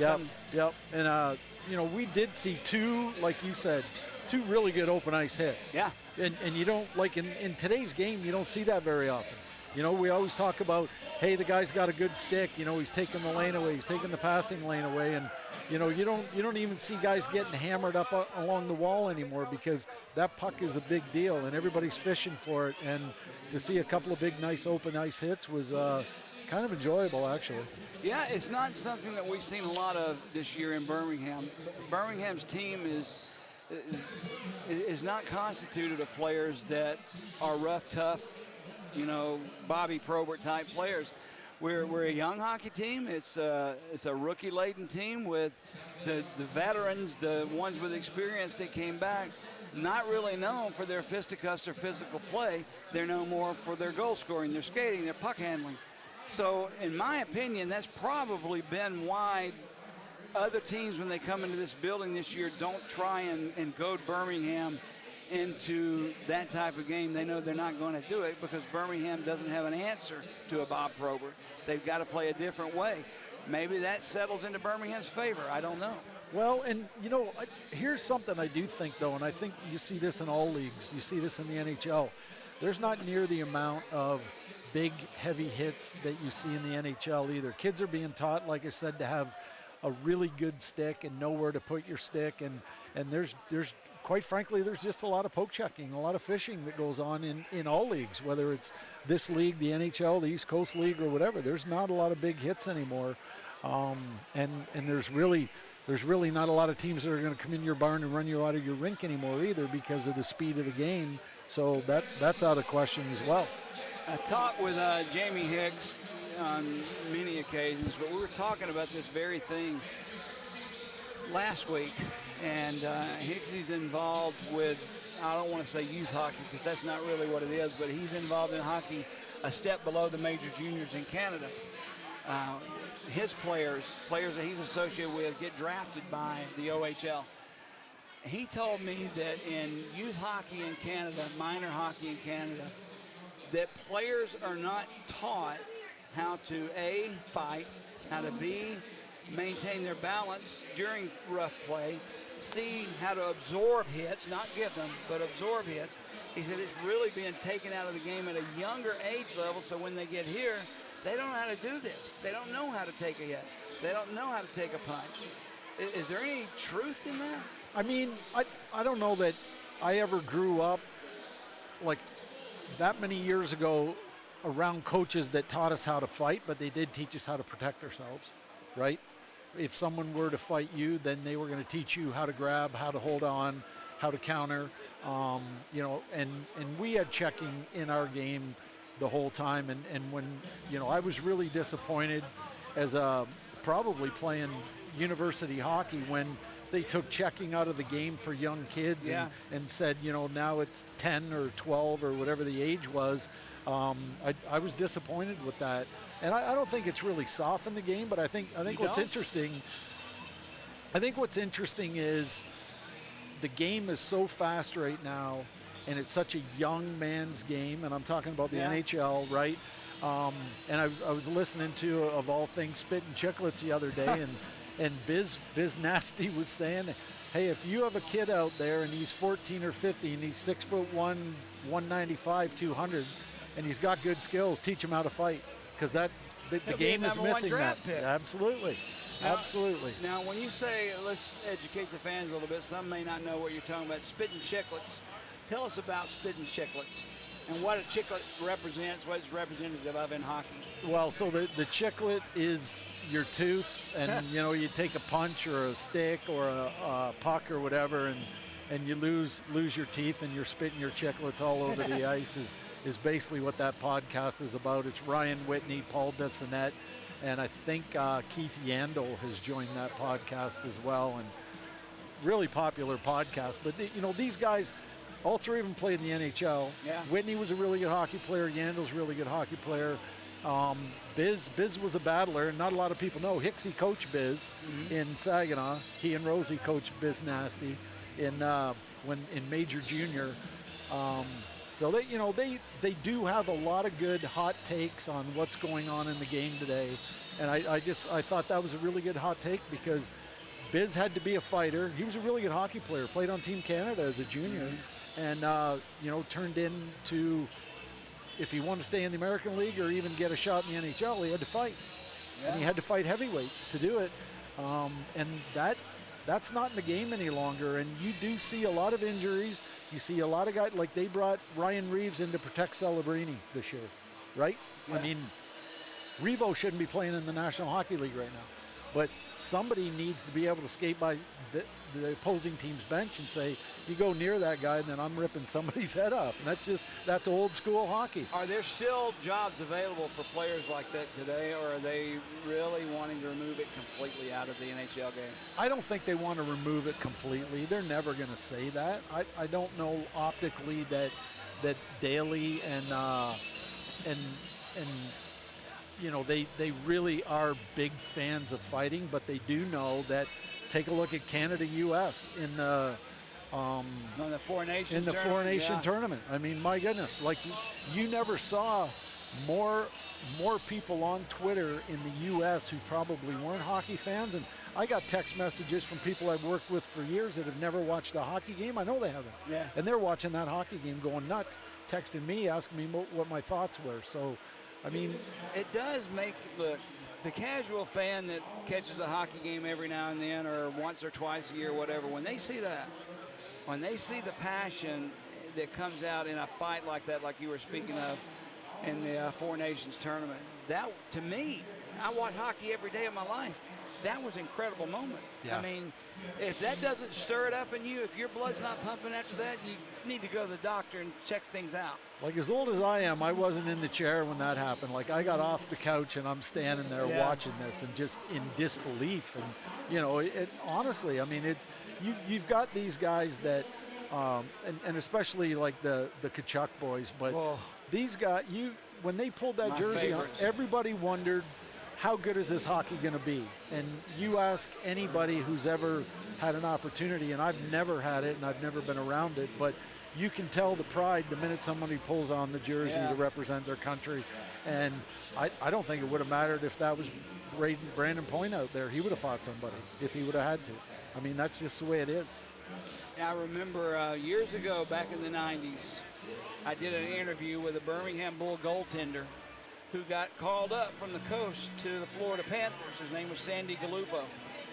And very rarely back then did you see East Coast Hockey League players make a double jump from the East Coast past the A into the NHL, but he did it.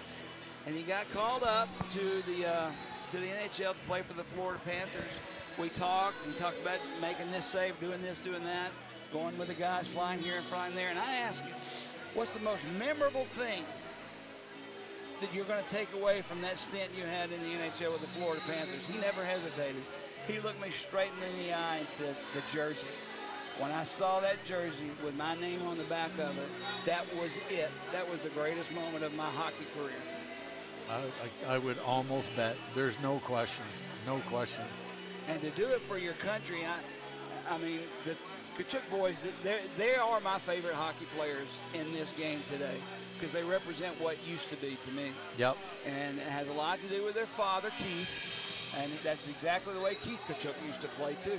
We just wish he would have had his boys when he was playing in Winnipeg and not St. Louis. Yeah, the Canadian side would love to have him. Who do you think won those fights? Be honest. I mean,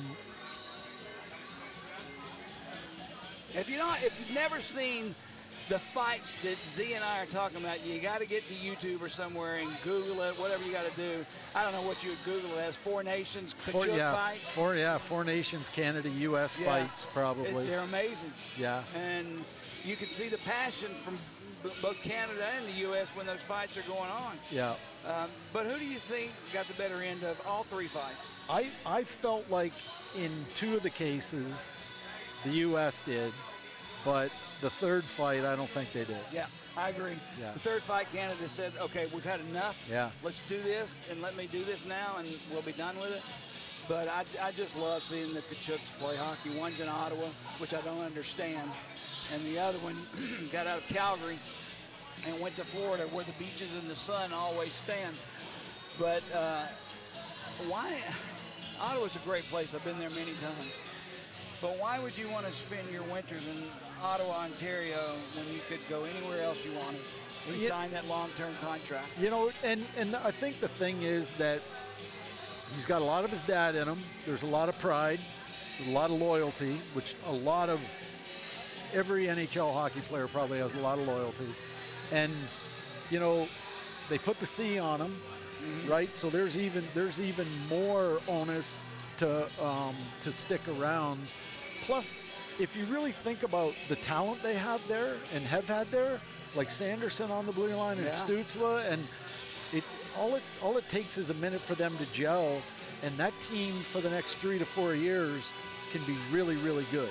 Could be. And I think that had a lot to do with it because you obviously have that loyalty. You want to be loyal to the organization that drafted you and the city and whatever. But if you look around the world and you're Buffalo, you're not staying. Yeah. Right? 15 years of not being in the playoffs, that ain't happening. So if it were a different situation, it probably would have been different. But I think Ottawa just looks like all the cards are coming out to where they're going to be able to play these cards and be a really good team in the future. Well, I said that 3 or 4 years ago, and it hasn't happened yet. And I'm still waiting on it. So, all right, let's say this. You are the GM and coach of an expansion hockey team in the NHL. You got your own team. You got the choice of one player, and one of those players has to be either of the Kachuk boys. Which one are you taking to start your team?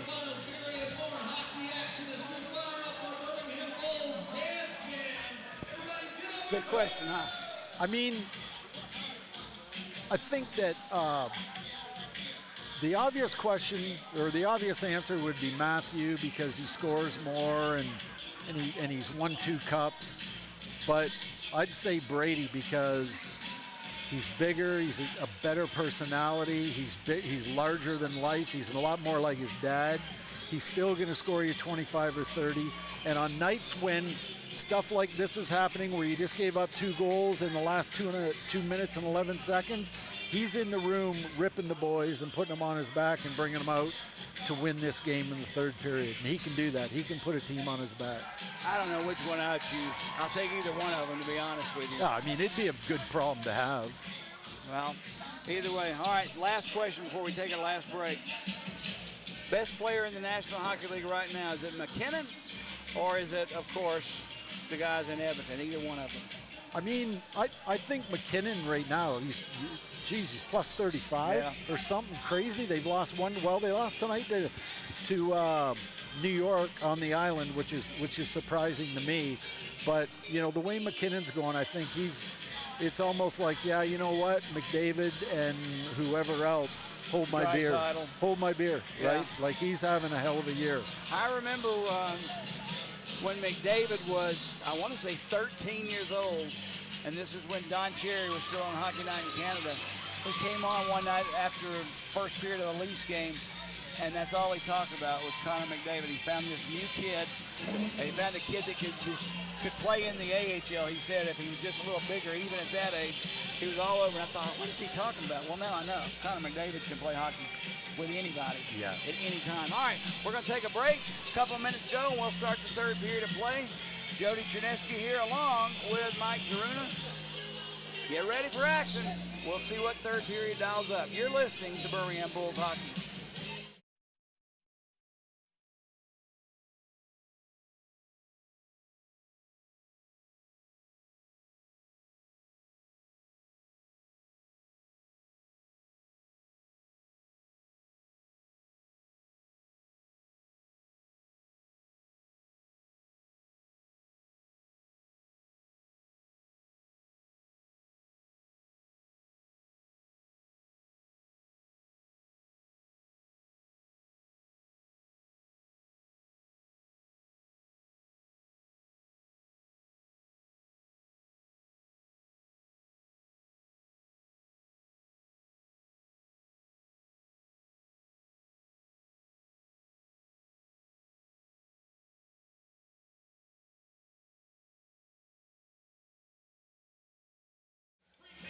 All right, Jody Chernesky back here at the Pelham Civic Complex along with Mike Zaruna.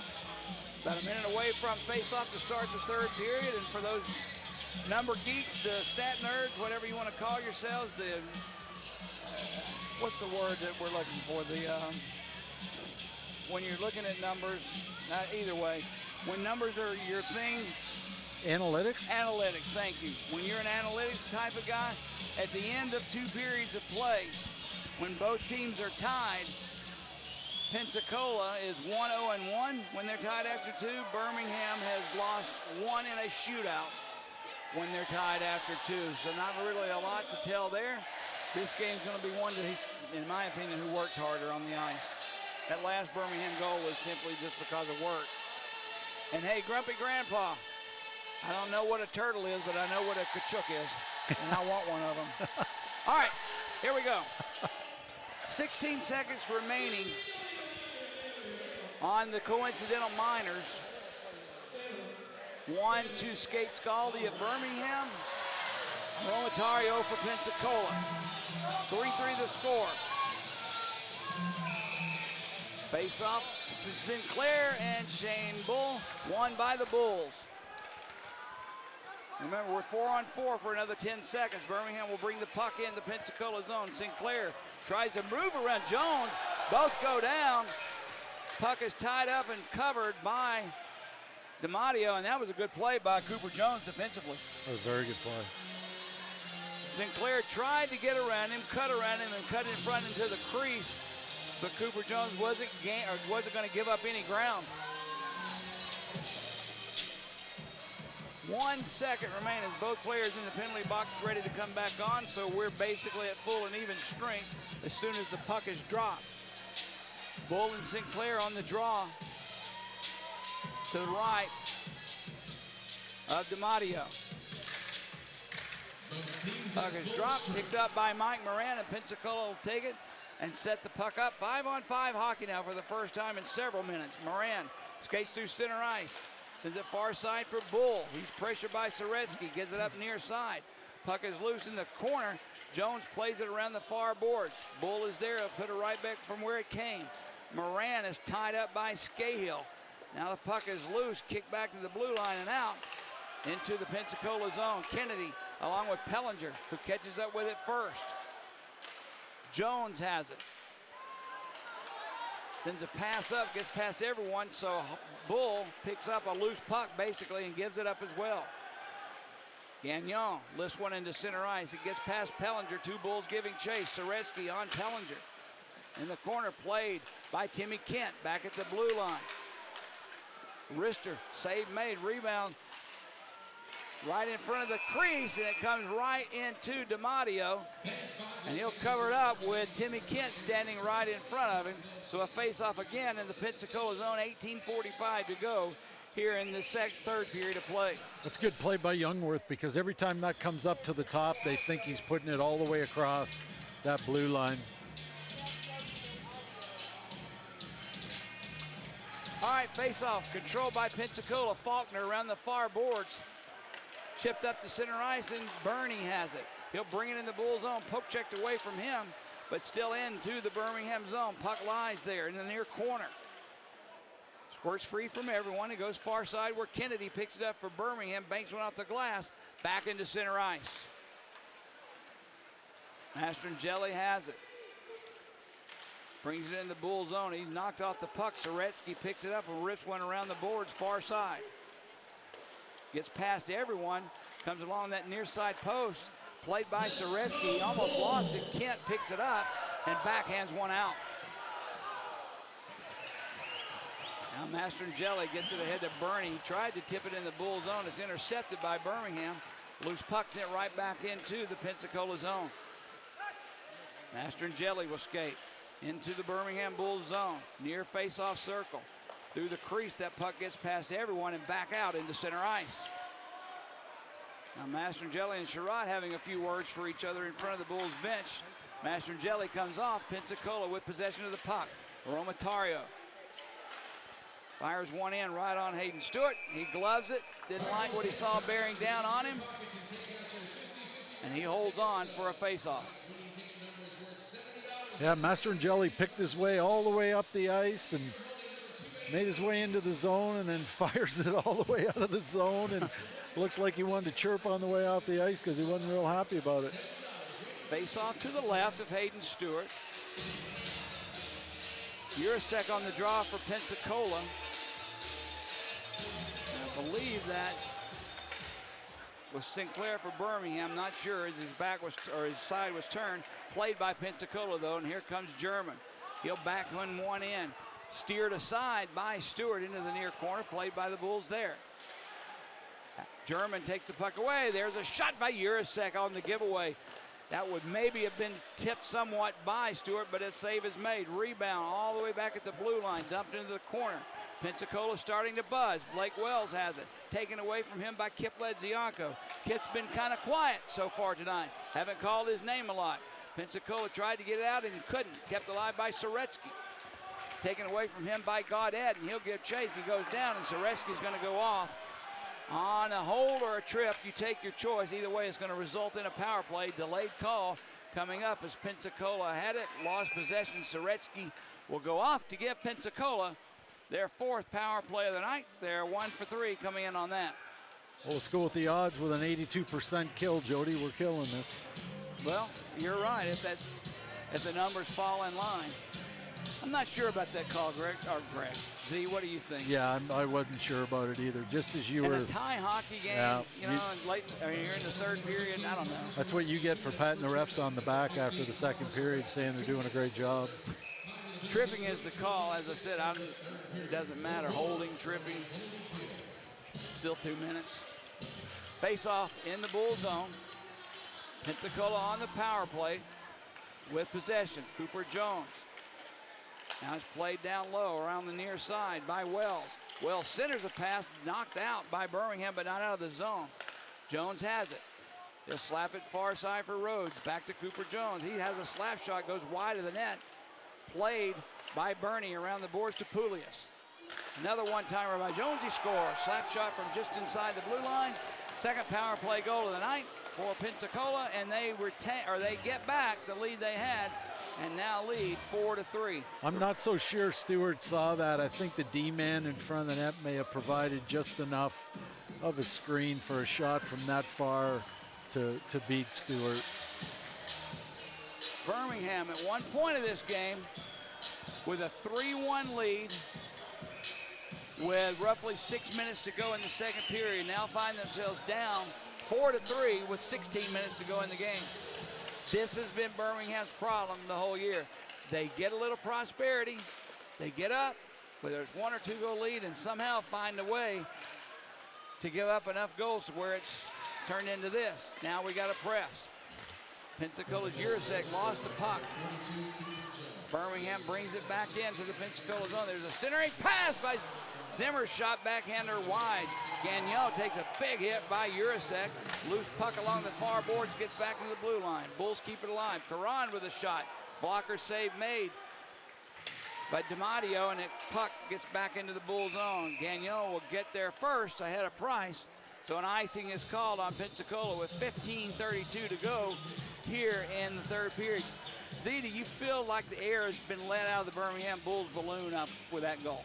No, I don't think so. I mean, I really thought that was a good shift. I thought Caron coming up the right side and making that nice little threaded pass in the backhand. We still have a lot of life in us here. I'm not worried about that. That was Cooper Jones' first goal of the year. On the power play assist to Tyler Burney and Andrew Pulius. 4-3 Pensacola. Back to action. Puck loose in the Ice Flyer zone. Cleared by Pensacola. It gets past Bross, but he catches up with it in the Bull zone. Zach Bross looks for a centering partner. Couldn't find it. Loose now in that far face-off circle. There's a pass in front for Jurasek. Missed him, and he was all alone, too. Puck played back into center ice. Aromatario gets it up for Gaudette. Price deflects one back in. Takes a hit far side, but he manages to still get it into the Bull zone.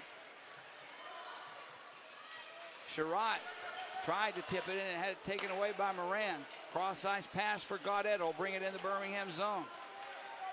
Gaudette just sends one around the net. It gets past everyone. Far side, Bronte has it. Remember, he was the one that was injured earlier for Pensacola. He's back out on the ice now.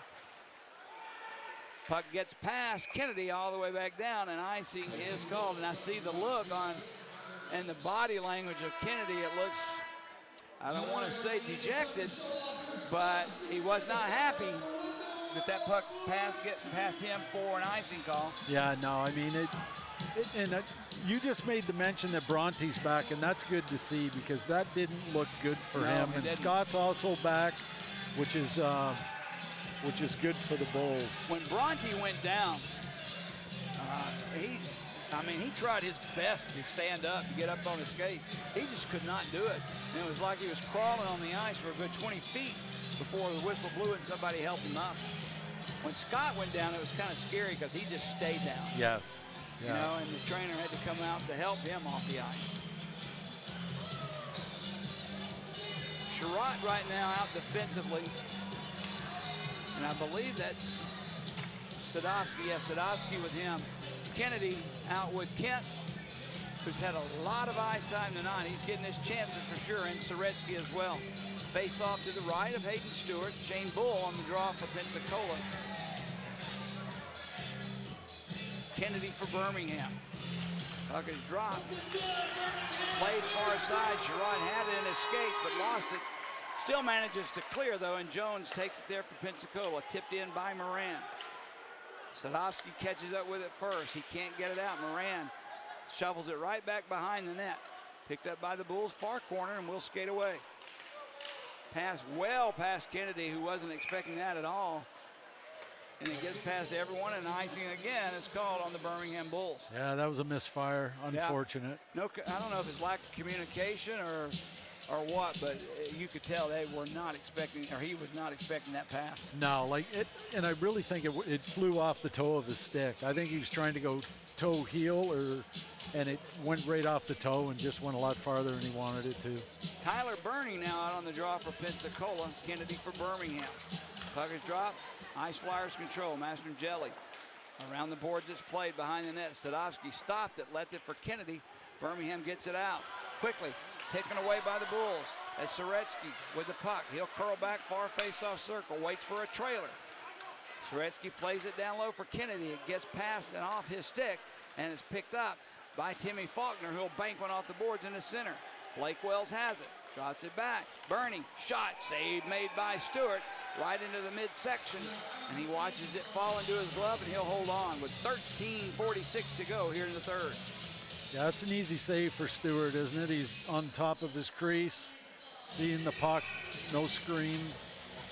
He's played well. He's really played well this game. You know, Z, most of the, as a matter of fact, the entire year, both goaltenders for Birmingham has played outstanding. If not for them, we would have. They kept us in every hockey game we were in, even the ones, especially the ones we lost by one. Same thing here tonight. Offside, real clear offside. I don't know, man. That's. I'm hoping that Karan and Zimmer just did not communicate well, because they were 4 or 5 steps ahead. Yeah, that's offside. Zimmer thought it was coming to him, and Karan just must have thought he was going to straddle. Outside of the Pensacola blue line, they'll have a face-off. Urasek along with Zimmer. Face-off control by Pensacola. That's Romatario with it. Taking his time, he'll come back. Set it up far side, and here comes Gaudet. Tries to get away from Wood. You'll have to hurry up. Wood forces him to pass the puck, and it's off the mark. Birmingham clears the zone. Back onto the stick of Urasek. Scott deflected that pass away. He was trying to get it in deep. Now far side, Rhodes behind the net for Urasek. Moves his body in front of the puck, and his man has control. Urasek inside the blue line. Around the boards it's played. Poulias is there. He lets it go, though. And it's played now far side. Birmingham will have a chance. Rhodes intercepts that. Gaudet has it. Gets away from one. Centering pass for Romatario, broken up by Matt Wood. Pensacola still with possession of the puck. Cam Gaudet all the way around to the far boards. Behind the net, still with possession of the puck. Gaudet back to Shane Bull. Far side pass connects. There's a shot off the post. Rebound goes behind the net. There's a centering pass through the slot. It gets past everyone, but not out. Poulias had a great chance there, but right off the post. That's the third one off the post tonight. Bull with the puck, just inside his blue line. We're not on a power or not on a penalty kill, but it certainly does look such. Pensacola is not relinquishing possession of the puck. They're holding on to it while the line change is taking place. Absolutely. We're leaking oil, and they've changed 4 players. Right. Shane Bull with it. He gives it up near side. Cooper Jones cut behind the net behind Scahill. This line for Birmingham has got to be tired. Pellinger gives it up far side. Jones. A nice play by Birmingham to tie him up. Rhodes has it. Birmingham just takes the puck, and this one's going to be nice, and they're going to have to stay on. No, he plays it. Gives Birmingham a break. Brought back into the Bull zone. They can at least change lines. Zach Bross brings it in. His puck is knocked away from him. It's loose. Gagnon tips it ahead through center ice. Olenek has it. Has Kip Ledzianko with him. Back to Kip. His shot was knocked and deflected really by Cooper Jones away, or he had a nice opportunity. Bross up and down into an action. Has the puck. He takes the shot blocked defensively by Gagnon. Puck loose in the corner. Centering pass through the slot. Intercepted by the Bulls. And Olenek gains that center ice stripe. Takes a couple of hits. Gets it in deep. Birmingham will change lines. Played by Pensacola. They'll try and get it out. Tied up. Ledzianko keeps it alive for the Bulls.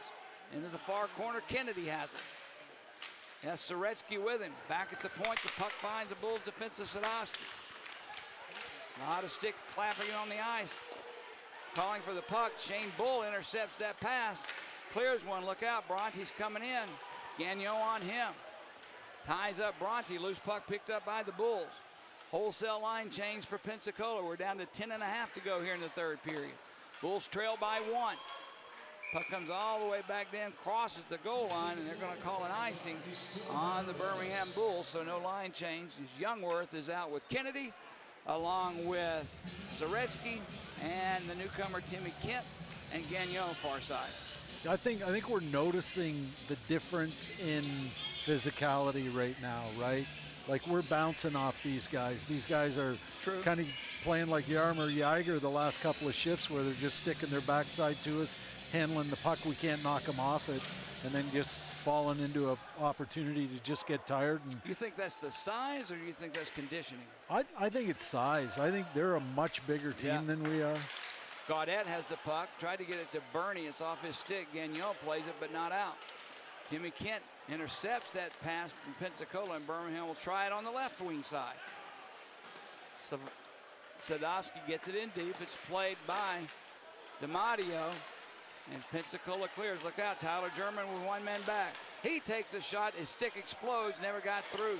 Into the corner, Sadowski ties his man up along with Sherratt. Birmingham with the puck.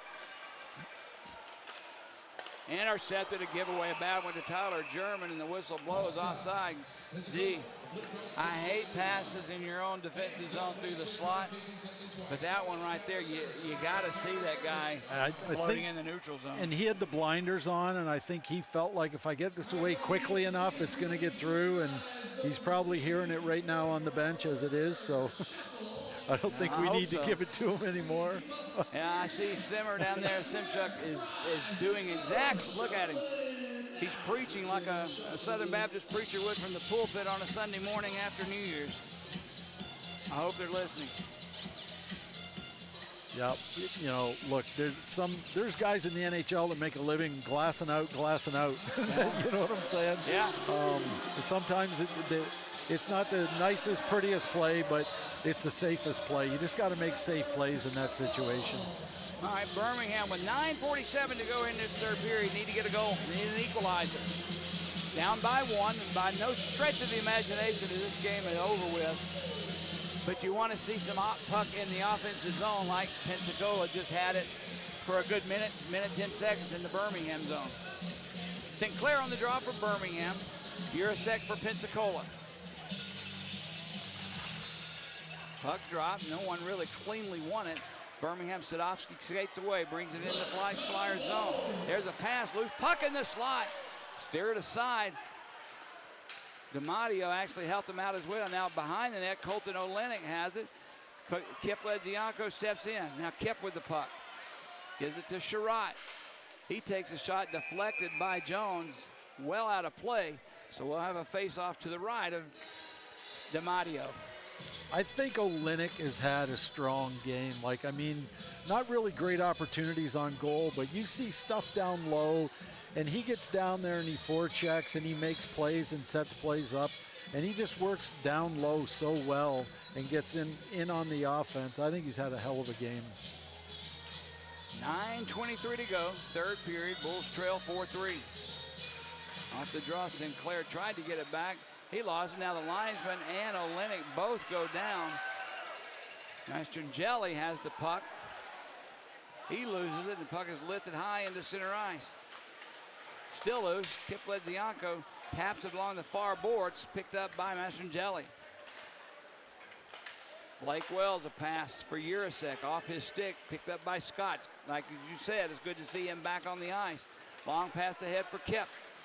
Kip puts the brakes on, centering pass, no one there. Loose in this near circle, cleared by Pensacola. Right onto the stick of Blake Wells. Couldn't get past. Doug Scott, a good play defensively by the Bulls.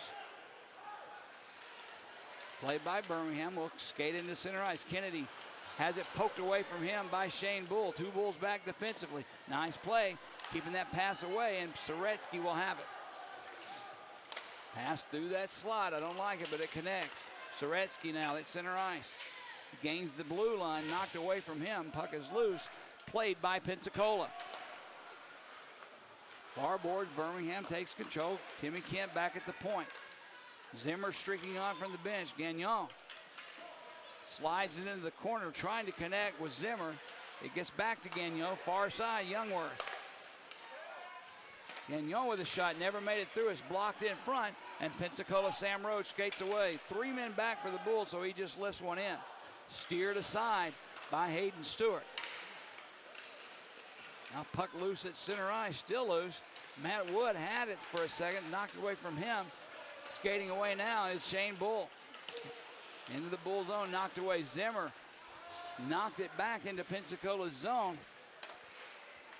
And it's played there by the Ice Flyers. Pellinger avoids the check, sends the puck in deep. Sherratt lost it to Bernie.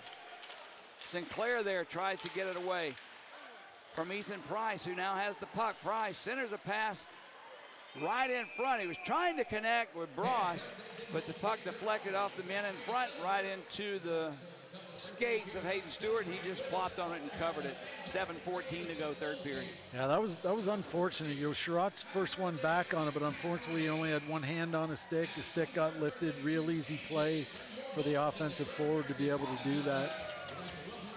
At what point does Birmingham start sending in an extra forechecker?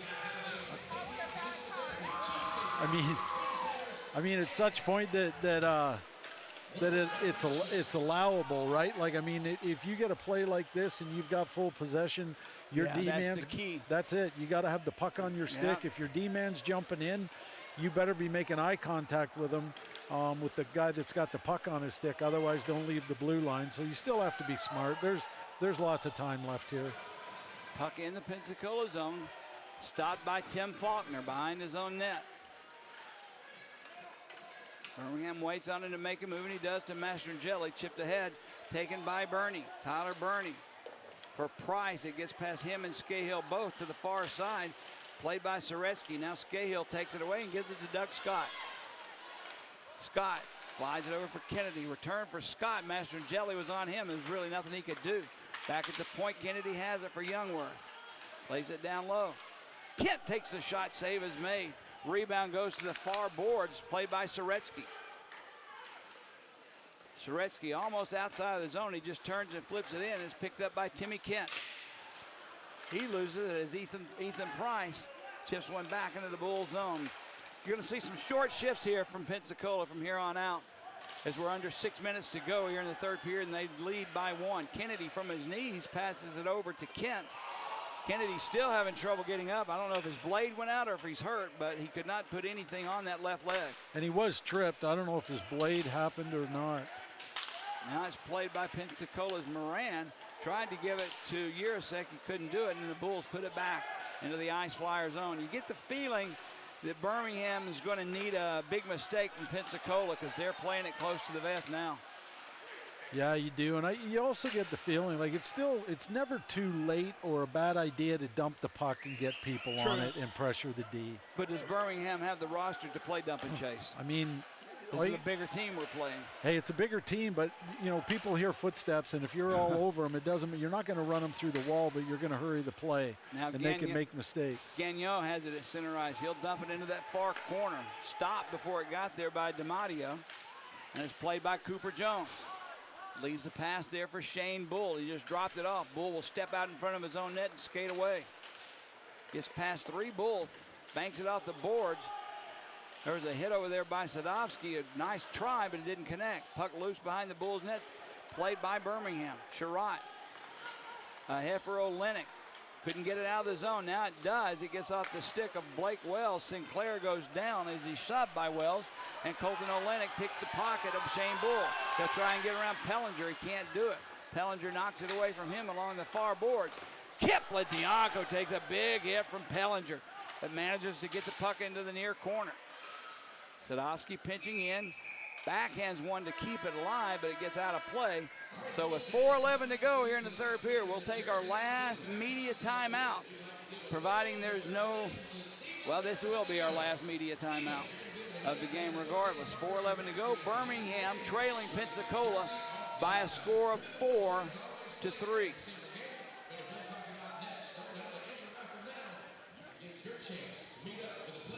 I don't think this game is gone the way either team has wanted it to go from the opening face-off to right now, but I do have this sneaky suspicion that being a close game, a 4-3 game, Birmingham's going to find something, and we're going to tie this game up.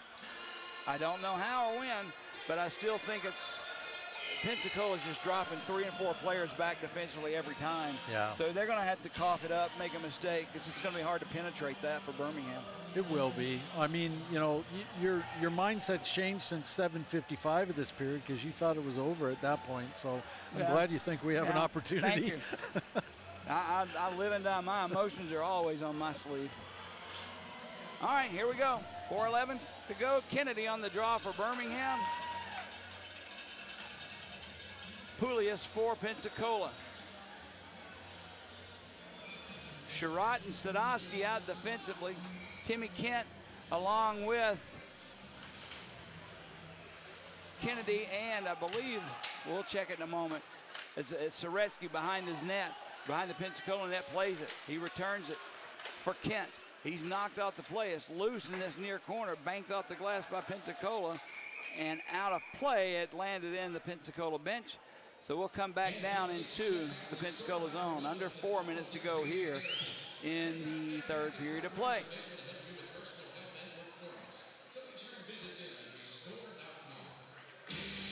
I'm looking for any signs when I watch in between the face-offs here or in the stoppages, any signs of intensity from anyone, barking or yelling, screaming at someone. I don't see that from either side. Puck is played around the far boards. Rhodes, a nice play, tips it to center ice. Sherratt has it there for Birmingham. Kennedy takes it. They'll try and just tip it in. They can't do it. The puck escapes. We're going to have it knocked down by a high stick. So we'll have a face-off, 3:42 to go.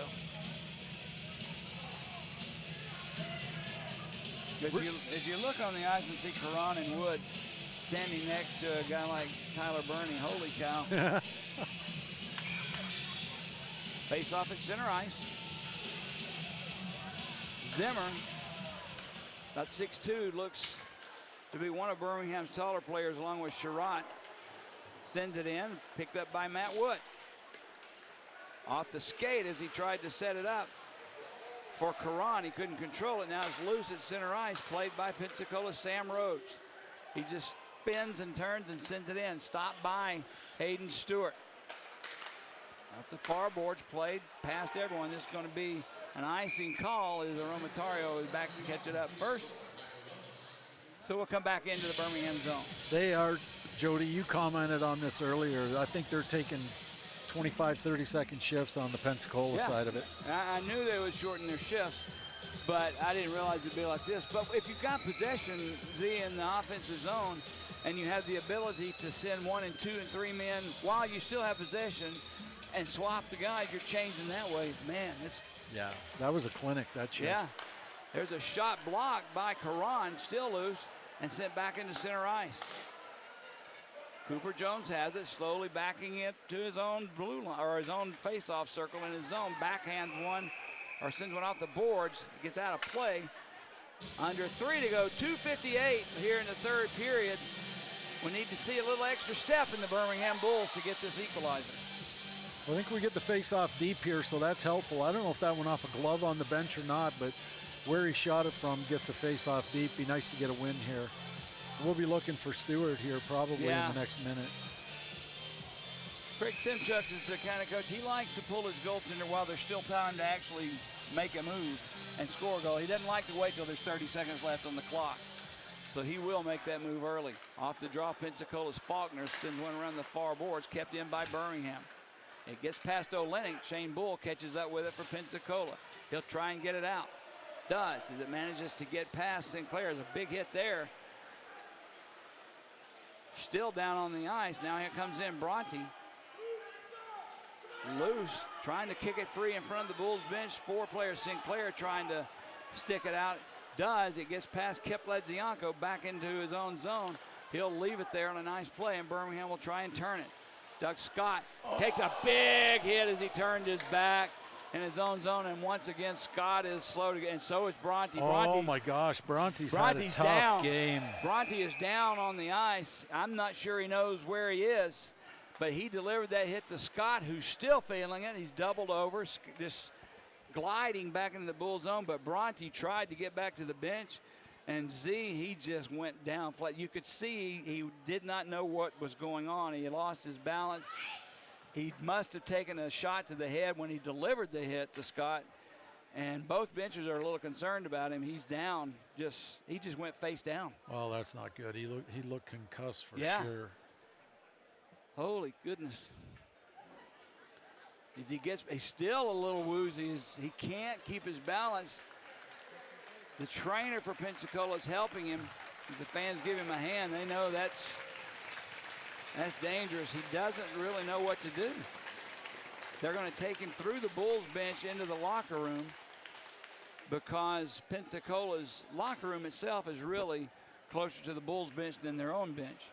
So they'll get him back there and assess him then, but you're right, that looked like concussion written all over it. Just a weird collision, too. Yeah, it was. And oddly enough, it's the two guys that limped off and got hurt earlier. Well, Scott turned his back to him as the hit was coming, and that, I believe, hurt Scott in the back. Yeah. Both of those two guys have had a rough night physically. Let's see Scott just fire the tying goal here, and then we'll figure it out from there. Scott needs to get into a hot tub sometime tonight or tomorrow, because I know his body's going to be hurting. Face off at center ice, 2:11 to go now in the third period. Bulls control, that's Scott with it. Off the stick of Olenek, no icing. Kip Ledzianko sends a shot in. That gloved out of the air by Pensacola. I didn't see it. Okay, he dropped it. He had it in his glove. Birmingham net is now empty with 2:01 to go. 6 attackers for Birmingham, 5 for Pensacola. I'm not sure who the 6th man is going to be. We'll see in a second. Birmingham may call a timeout here to talk about it.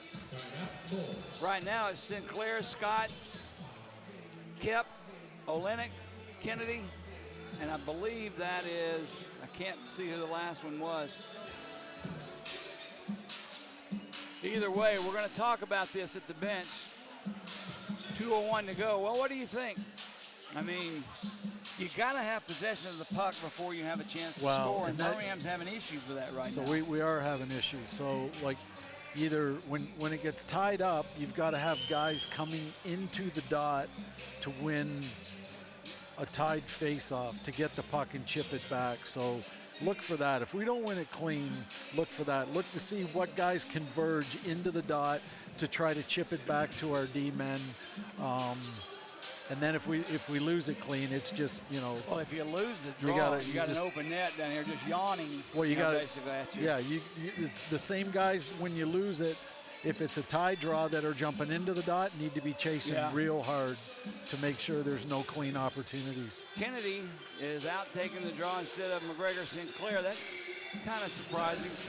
Not really, though, but McGregor Sinclair usually takes the draw. Now another stick explodes. See, I have seen the last 2 hockey games a dozen sticks explode.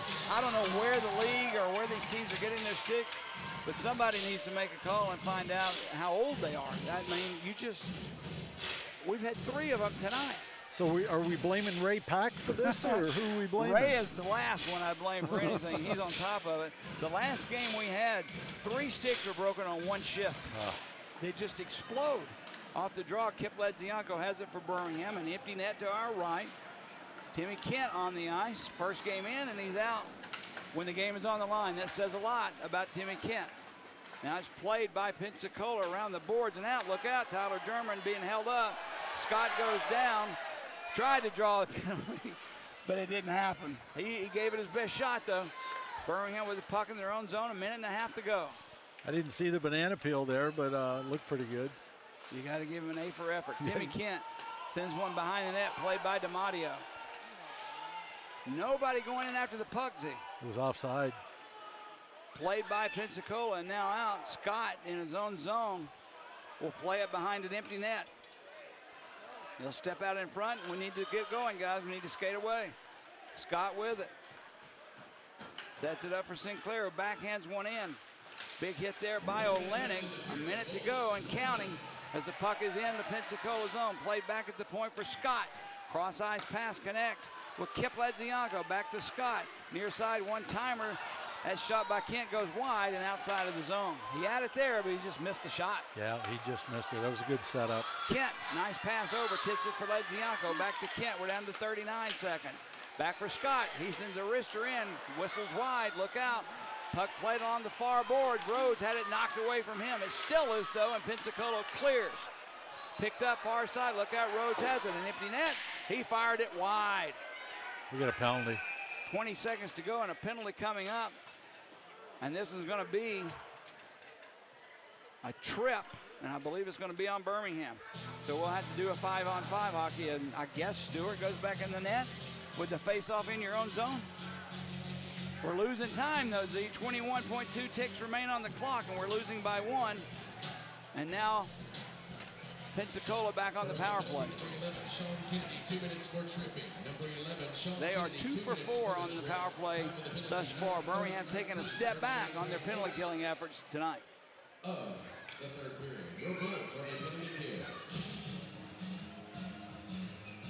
Win a draw, spring a man, see what you can do here. Not a lot you can do in 21 seconds, but we'll see. I've seen it done before. Off the draw, Shane Bull has it. Played for Bross. They're just content just to play keep away from the Bulls. As it's loose along that far board. It's chipped out by Birmingham. Gagnon tried to get it in deep. Birmingham can't get it. Finally we do. There's 4 seconds left. And that's going to do it as the clock winds down, the horn blows, the whistle sounds, and once again, Birmingham, Z, has lost a one-goal hockey game. We have had more one-goal hockey game losses than I care to even think about. We're right there. We're not getting destroyed. We're not getting beaten badly by anyone, but we just can't seem to find that time in the second period when we're up well on our way to winning and then somehow find a way to give it right back to them. Well, I think, you know, what you spoke about earlier, too, is maturity of a hockey team, right? You know, you get up 3-1, and you have to learn that when they're going to look at the film, they're going to see that there were some soft plays that never should have happened. Some weak plays in that second period, that face-off loss that they just got walked, and Stewart was left all by himself. I mean, you know, just some things like that. There were some other plays that led to opportunities that didn't go to the back of the net that Stewart made really good saves. Is it in their head, Z? I don't know if it's in their head. These breakdowns in the second and third. And look, you know, what they've proven to date is that they're not a team that can score 5 goals. Yeah. So they need to prove that they're a team that doesn't allow 4. This is going to sound bad, but I'm going to say it anyway. Birmingham scored more than 2 goals tonight. This is the first time we've done it in 6 games. Yeah. We still got to find a way. I don't know. There's a heck of a job Greg Simchuk's going to have to do to get us out of this funk, to get us out of this malaise. But, wow. It's just one of those things that sooner or later you're going to have to deal with scoring some goals, and I don't know how to do it. I don't know what to say. I mean, defensively, it's not like we're not taking chances. The defense is involved in all the plays. Doug Scott's got 4 goals on the year. So we can't ask our defense to do any more offensively than they're doing, or else you're going to have a liability on defense. But season is still young. 15 games into the year. It's a 58-game season. There's still plenty of time to do many things, but the longer you go without scoring goals, knowing that's what you need to do, I just firmly believe that gets in your head mentally, and it becomes an issue that physicality won't take care of. It's all in your head at that point. Right. No, I agree with that. And I think, you know, when you get looking at this team and how they're built and how well they play with a power play, I think there needs to be a little bit more grit, a little bit more north and south 5-on-5. and then you're gonna see some better outcomes. If there was no effort, I don't know how to say this either. The effort is there. No, you The can't. working is there, Yeah. and that's what makes me feel so bad, especially for these young guys. That's they can come out work night after night, shift after shift, but the results are not there yet. I just don't want them to be demoralized because they're still playing hockey the way it's supposed to be played. They just can't seem to get over the hump. So, all right, well, Z, listen, I enjoyed it. Good Lord, we've known each other for 30 years. You can come back and see a hockey game anytime you want to down here with me. Did you say 30 years? 30 years. Wow. 30 years since you walked into Birmingham all those years ago. Before you got here, I was Rosie's Zaruna. I did all the stuff you would do when you came in the next year. You were coaching Saginaw then after he left. But either way, I mean, when I leave here tonight, I'm going to leave feeling like we just gave it away in that second period again and again. It just never fails. Well, I mean, you got to learn from this, right? That's a really, really good hockey team. Sure it is. Top to bottom, that's a really good hockey They're team. in second place for a reason. Yeah. And we've beaten Huntsville when we played them. It's not an issue of can we do it. It's an issue of can we survive our own mental block in that second period. So, all right, well, listen, thanks for joining us, everyone. I apologize once again for all the troubles we've had on YouTube audio. We hope that we got it cleared up tonight. If you're not here tomorrow night, you can join us again. Greg Dreveny will be back tomorrow night, providing he makes it back okay, good Lord willing. But I know he's looking forward to coming back too. But I appreciate you coming in, Z. It was fun being with you and actually talking with somebody that I can talk hockey with along with Drev. You two are about it for me. I appreciate it, man. I had a lot of fun. Okay, that'll do it from the Pelham Civic Complex. For Mike Zaruna, I'm Jody Chernesky. Final score, Pensacola 4, Birmingham 3. You've been listening and watching Birmingham Bulls Hockey.